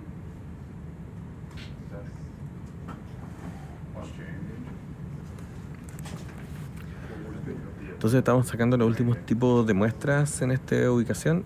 Y este tipo de muestra, lo que ocurre es que el brazo mecánico toma una bolsa bastante resistente y la arrastra por el fondo marino para tratar de llenarla con sedimento. Un método bien simple pero bastante efectivo para poder tener suficiente material para distintos tipos de análisis. Hasta ahora el grupo de biología marina bentónica, o sea de la bio que ocurre en el fondo marino, ha estado usando esas muestras para obtener especímenes de los habitantes de este sector, y para el equipo de geología lo que le interesa es tener material suficiente o de sobra para ver si encontramos registros de volcánicos, ¿verdad?, en esta zona.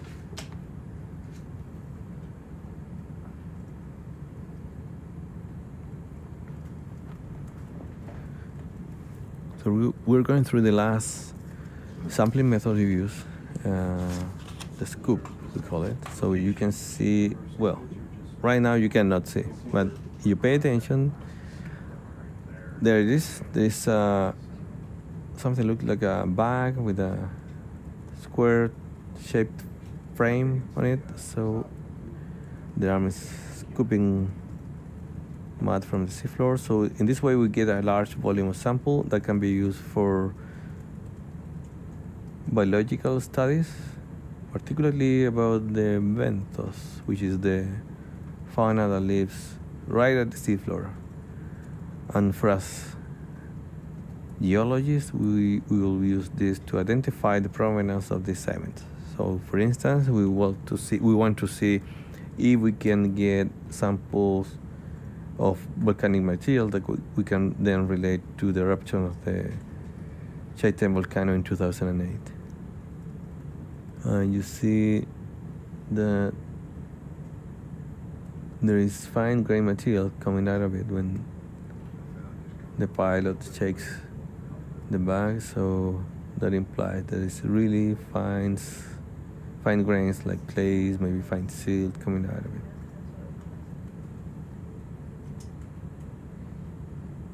So we will use the samples to actually make sure we get all the particle sizes right. And why is this important? Someone might ask. It's because when you analyze the sediments coming from a river, when they enter larger water masses, particularly in this case, this fresh water coming through the river, loaded with volcanic sediments, reaching the coast, and then pouring all this sediment into the water column, right? When you do that, first of all, you have a contrast of the properties of water masses. So you have fresh water mass coming from the river, loaded with sediment, that enters into contact with the local marine waters, salty of course, with marine life at a different temperature than the water coming from the river. So all the material that comes through the river to the marine environment, with respect to the particles, not the biogenic component, it has different sizes. It could be from clay materials, which is very fine grain.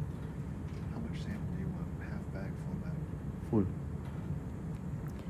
Full. And all the way to fine sand, medium sand, and coarse sand. How you can tell about fine, medium, coarse? If you ever go to the beach, you with your towel, you wanna with a good rest under the sun, maybe with a caipirinha, and you feel that the sand is actually comfortable, nice, not too sticky. That's probably medium sand. If you go to probably another beach where maybe, I don't know, it's not so nice, there's less people because it's not so nice, of course, you can go there and still get a good tan, but you don't feel like this is the right place to actually be in the beach because it's too coarse. That's most likely coarse sand. And if you find a beach where you go there and you get shocked because the sand doesn't look right, it's too fine, that's probably fine sand. So that would be like a first order approximation to different type of grain sizes for sand. And what I was saying before drifting, that all of that get mixed up in the context we are at. This is an area with volcanic activity, so the volcano produces material of different grain sizes. This is an area that was covered by ice during the last glacial maximum. So there's also the possibility of having glacier sediments in the area. So you get your source of material, perhaps composed by different grain sizes, different compositions of material, in order to make it to the marine environment. So then when you reach the marine environment, due to the dynamics of transport, right, you can get maybe that finer grains get dispersed by plumes of sediments that travel through the water column at intermediate depths or shallow depths, and maybe you have other type of currents that are loaded with sediment. We call these density flows that moves along the seafloor using bathymetric loads to reach distal locations. So in this way, you can maybe separate materials according to grain size and considering different water masses and produce different deposits right in the marine environment from the same source material, right? So we like to understand this, to have an idea where we might find certain deposits and what kind of impacts the different deposits might produce for marine life in this sector. Or now in Spanish, buena Pau. Mi hermano está ahí, Esteban Fernández, ingeniero increíble de construcción. 2 bags? 3 Yes, bags? two. Just two of them, and then we got to do the mapping. Right. You guys have a plan for where you'd like to go for the mapping? In reality, we want to cover an area with maybe. It was 300 I think meters yesterday. now, before it was evident that we had like sand dunes, so we want to make sure we got the right geometry for this. Yeah. For this, we want to maybe choose a small area but well mapped with Yeah. good Yeah, coverage. couple lines. Yes, Yeah. if possible. So we don't need to go long, but dense. 50 meter. Yeah, that's boundary. okay. Yeah, that would be okay. And maybe if we go like 50 meters above the seafloor, are we getting enough energy down to get Not really, no. No. We're probably going to want to do between 20 30? 20 is ideal, yeah. 30, no good? We can see what it's like. With the 25, sediment let's say level. 25. Yesterday 20 was better Yeah, than yeah. 30, Yeah. and that was in harder. But at surface. 20, how much is the footprint of that? Swath. No, not the swap. The individual pixels, let's say, after you process the. Yeah, we'll have to check when we get up there. It would be like a couple of centimeters, 1 centimeter. Yeah, it was 3 centimeters and 20. I think we're around that, so that's okay for us, Okay. right? Yeah, here we just want to get like if there's any bed forms that are superimposed on this low backscatter area, we want to be able to see them. Right, I think we can yeah. only see them with the Right. multi-beam on the ROV. Okay. But we don't need a huge area. Right. So small area with dense data, in this case, is better than exploratory strips of data. Yeah. Vale. You got it, John? Vale, okay. Thank you very much for that. Bueno, Juan. Buena, Juan. Very good. Which direction do you want to go? Oh, in this case, any location is good. As long as we're far enough from the sampling area so we don't map disturbed surface. Any place close by where we haven't been doing sampling is okay. And we might have, we might want like a square area, 30 by 30, map 25 meters above the seafloor if possible. Yeah, that's okay. Okay.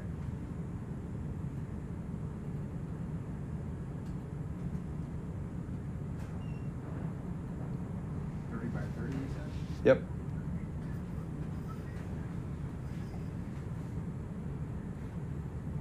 We can even go 20 by 20 because I'm thinking time, right? Because we don't know the width of the swap. That's kind of a problem. John, do you have an idea how much was the width of the swap last time you did 20 or 25? No, I don't recall. Will that be like Yeah, a few meters? It should be about 25 to 30, I would imagine. Okay. It's a 60 degree 60 degrees. Okay. on either side, so 120. So you're trying a transect. No, we're gonna densify an area and get good data from a small area. We don't want to map because the structures are small. Yeah. So we just want to make sure that we get the finer details, but there's nothing larger to map. So that's okay. 30 by 30. You happy with that then? Very happy. Okay. Extremely happy. Yes.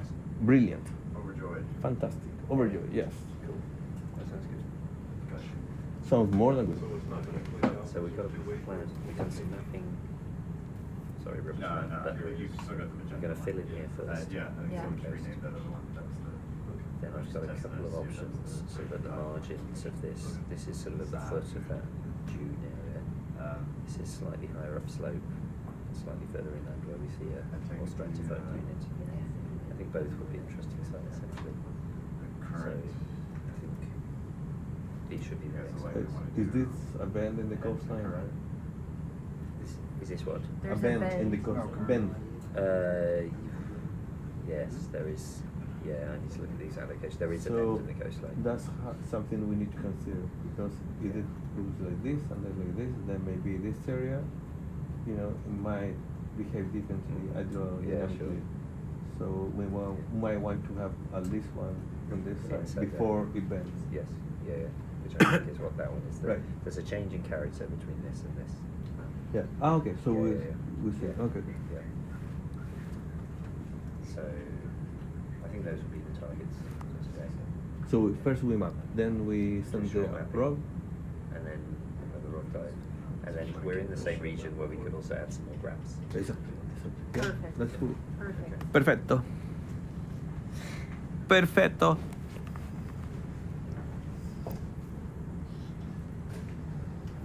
Andy, just let me know when you're good to go and I'll start logging. So now we're gonna start to do some mapping. So we selected an area of 30 by 30 meters to do a high resolution mapping of the seafloor using the multi-beam of Sebastian, our high-tech ROV. Expensive toy we have here to enjoy and get the joy of science, to look at what's there, down there in the seafloor. Entonces vamos a hacer un mapeo morfológico de un área que seleccionamos recién de 30 por 30 metros, donde vamos a tratar de tener la morfología de alta resolución, identificar estructuras sedimentarias.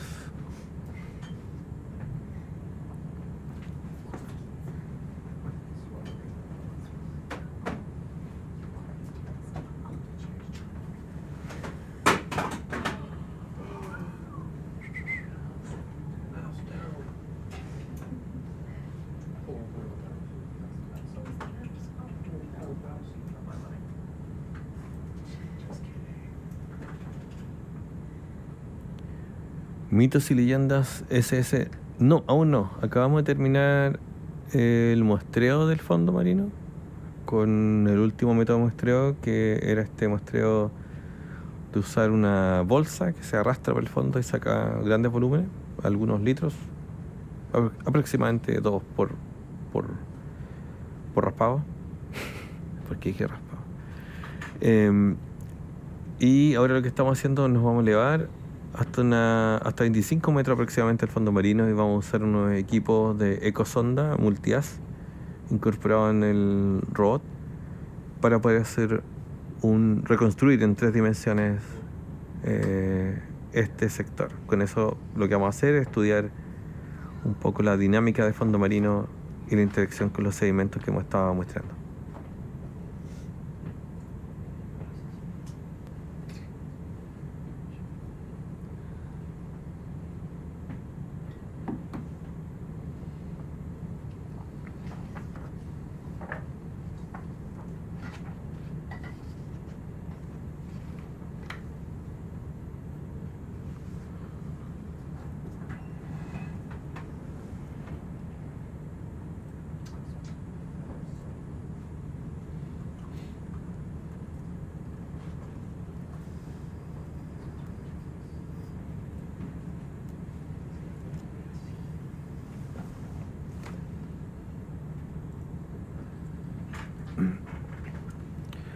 Sorry to hear that, Casey.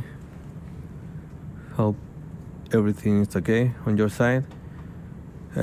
We just finished the sampling of the seafloor. Now we're gonna do a little bit of mapping with the multi-beam equipment from Sebastian.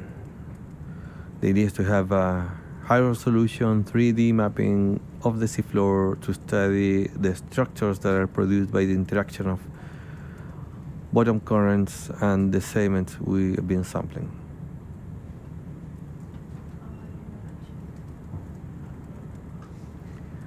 This is important in this area because an important objective of the project is to study the transfer of sediments from continent to seas, and for that we need to have an idea of sediment pathways. So we want to know where the sediment comes from, how it moves in the water column. In this case, because we're in an area with lots of sand, how the sand is moving along the seafloor is being transported by methods such as saltation, we call it, where grains are just jumping from one location to the other following the currents.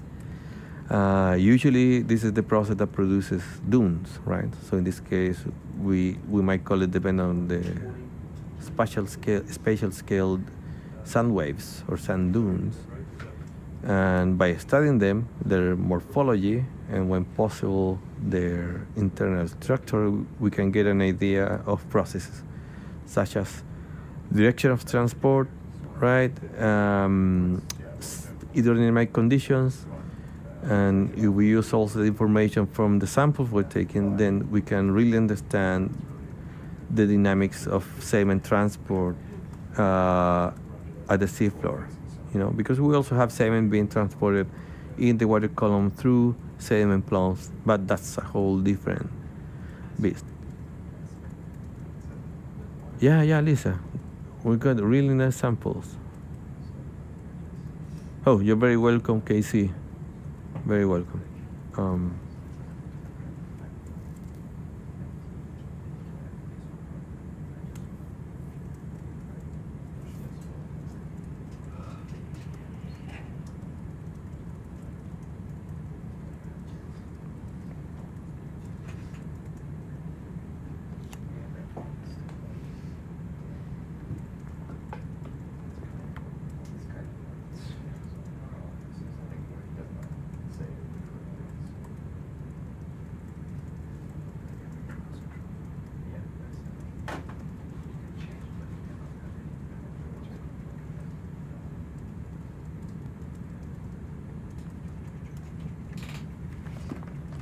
How do you tend to read the maps?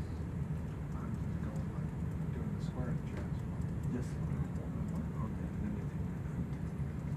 Because cover is about 40 meters, so we're gonna get. Oh, okay, that works. Because for us, it's best if we get the same pixel image from different directions. Right? So what you're doing is actually pretty nice. Okay. Yeah. Do you want me to do something different? No, that's okay, that's okay. Okay. The only thing maybe that we might want to try is to do a transect right across the middle one. So diagonal. Let me see, we're going north-south right now. Then I'm gonna turn west and I'm gonna go about 5 and then we go back down to there and then go diagonal. Let me think. Yeah, that's okay. Diagonal is okay because when we get, okay, yeah, that works.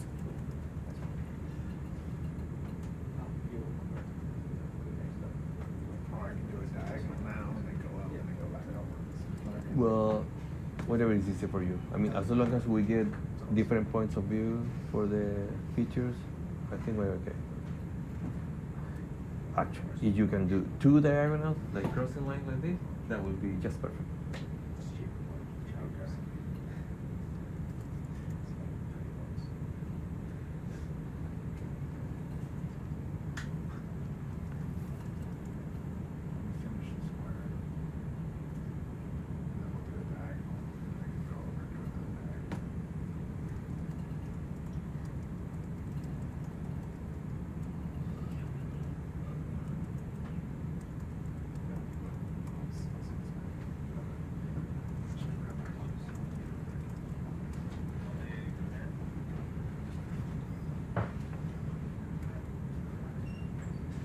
How easy or how hard is to keep a straight line with the RV with all the turbulence and It's not bad. no? See the white trail? Yeah. It's not too bad.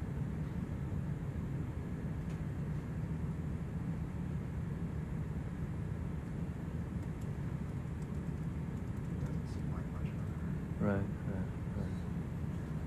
It's just that I see you moving the joystick like this, so I'm not sure you're correcting. Just little bursts. How is it? So much time to do that? Moving around and playing.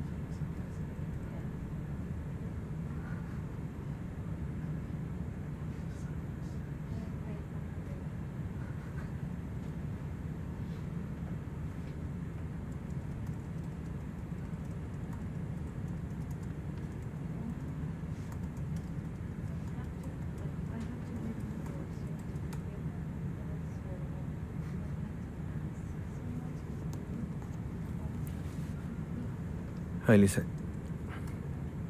I don't know anybody else remember that expedition. I don't, to be honest. And what we're trying to do is to map in very high resolution a relatively small area. The idea being that we get the same features imaged from different points of view, different angles, right? Because we want to test the capabilities of producing high resolution, accurate 3D models of the seafloor using the echo sounders on Sebastian. So for that, we just discuss with the pilot a strategy to map this area. Then we will process and analyze the data and see if we can come up with the best mapping strategy wherever we find small seafloor surface structures.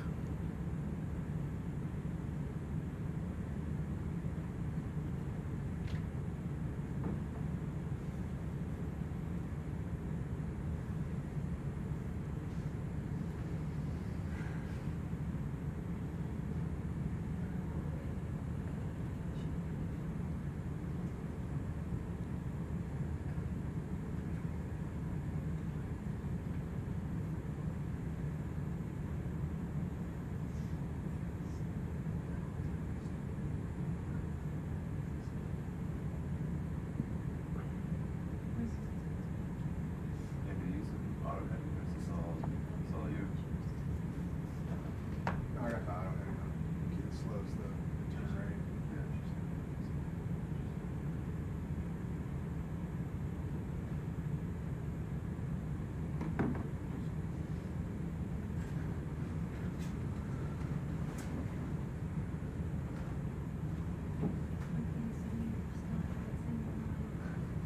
Just to look at it 20 I'm working here. I'm working here.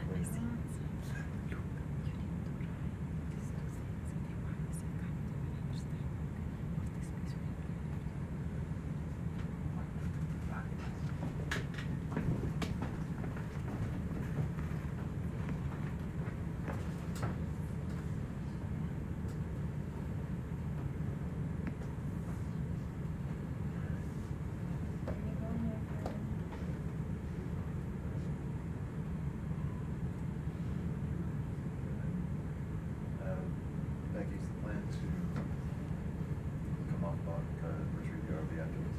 Once we do the mapping.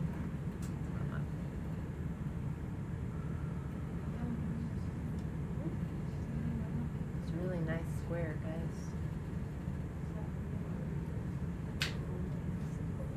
Dancing the Roomba over here.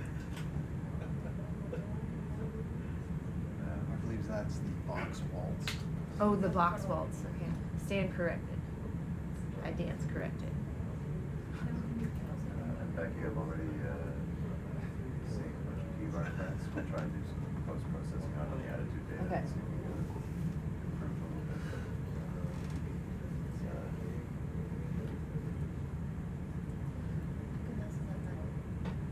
Trying to Not maximize because it of as the much as flying. The possible. flying's amazing. Yeah. Do you want to try different depths or? No, that's good. I think we'll probably want to do rip one up to the middle, just to cover it. Yeah, okay, yeah.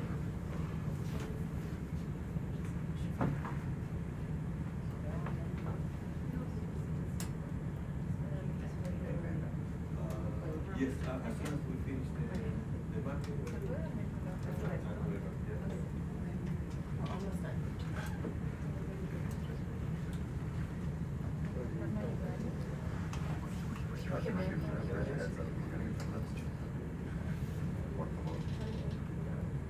On the bridge?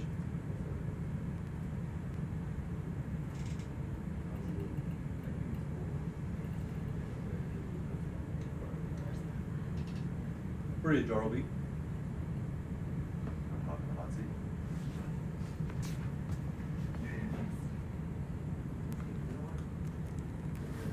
Hello again. This is Becky Chaiten from the University of Alabama. Bridge, ROV. Okay, I was told to hold back and I couldn't. I'm just sitting in the hot seat while Dr. Fernandez takes a little. Say goodbye for now. Yes, he says goodbye for now.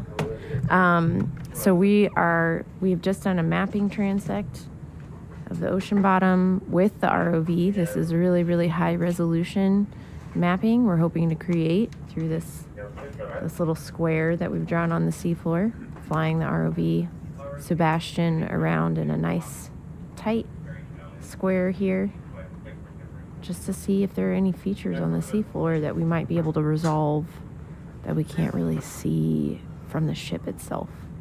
So that's what we've just completed. We're not planning to go back down to the seafloor. We can't really analyze this data until it comes up, and our geophysicists work their magic. I think there's a lot of magic that needs to be worked here. but we're hoping to learn a lot from this dive. And yeah, we're coming with some full cores up to the surface and hopefully some pretty maps that we can produce from this.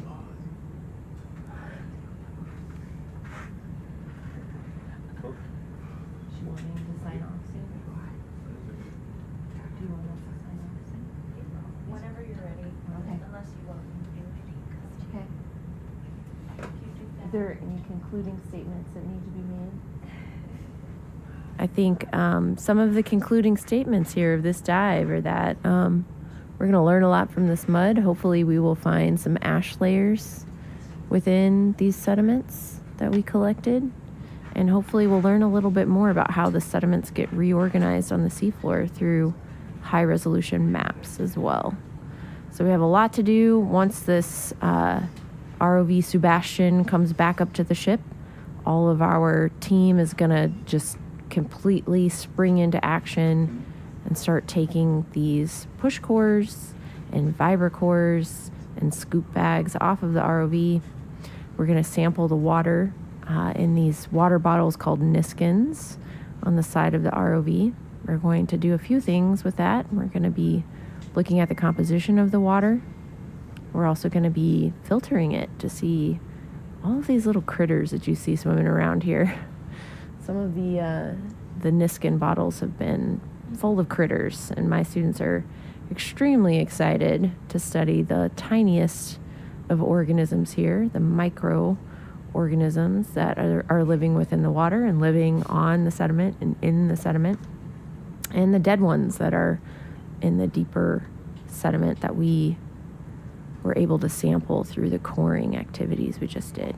So we got a lot of work to do. Thank you all for joining today. We really are excited to be in this area offshore Chaiten. Again, this is a really important activity that we are doing, trying to learn about the history of these volcanoes because it has a huge impact on the community here. From a place that gets hit by natural hazards a lot, we're looking for some natural hazards coming our way in New Orleans. I'm very aware of how important this is for the community to understand the incidence of these volcanoes through time and the impact upon the ecosystem here. There's a lot of fisheries here. There's a lot of life within these oceans just near the town of Chaiten and surrounding towns on the mainland and on the islands that rely upon the organisms that live in these basins. Ooh, look, is that a ctenophore? Did you see that, Diego? Got a cool little swimmer as we are completing our map. Pretty cool. We're about 20 meters off the seafloor. So yeah, we have a lot to learn from this, and we hope that what we learn here in terms of the science activities and the incidence of these volcanoes and the effects that they have on the marine systems can really help the local communities in sort of forecasting how these eruptions affect life here, because it affects the people who live here too and rely upon these ecosystems. So thank you everyone for joining, and I hope that we'll see you again this afternoon when we do another dive. Please be on the lookout for the live streams. I hope you've hit the notification buttons so that it just pings you when we get started. But yeah, thank you everyone for joining from around the world. We're very excited to share the science with you, and come prepared. Bring some questions on the next dive. We love to get questions from y'all. So thanks everybody, and see you later, hopefully this afternoon. Roll Tide. Roll Tide.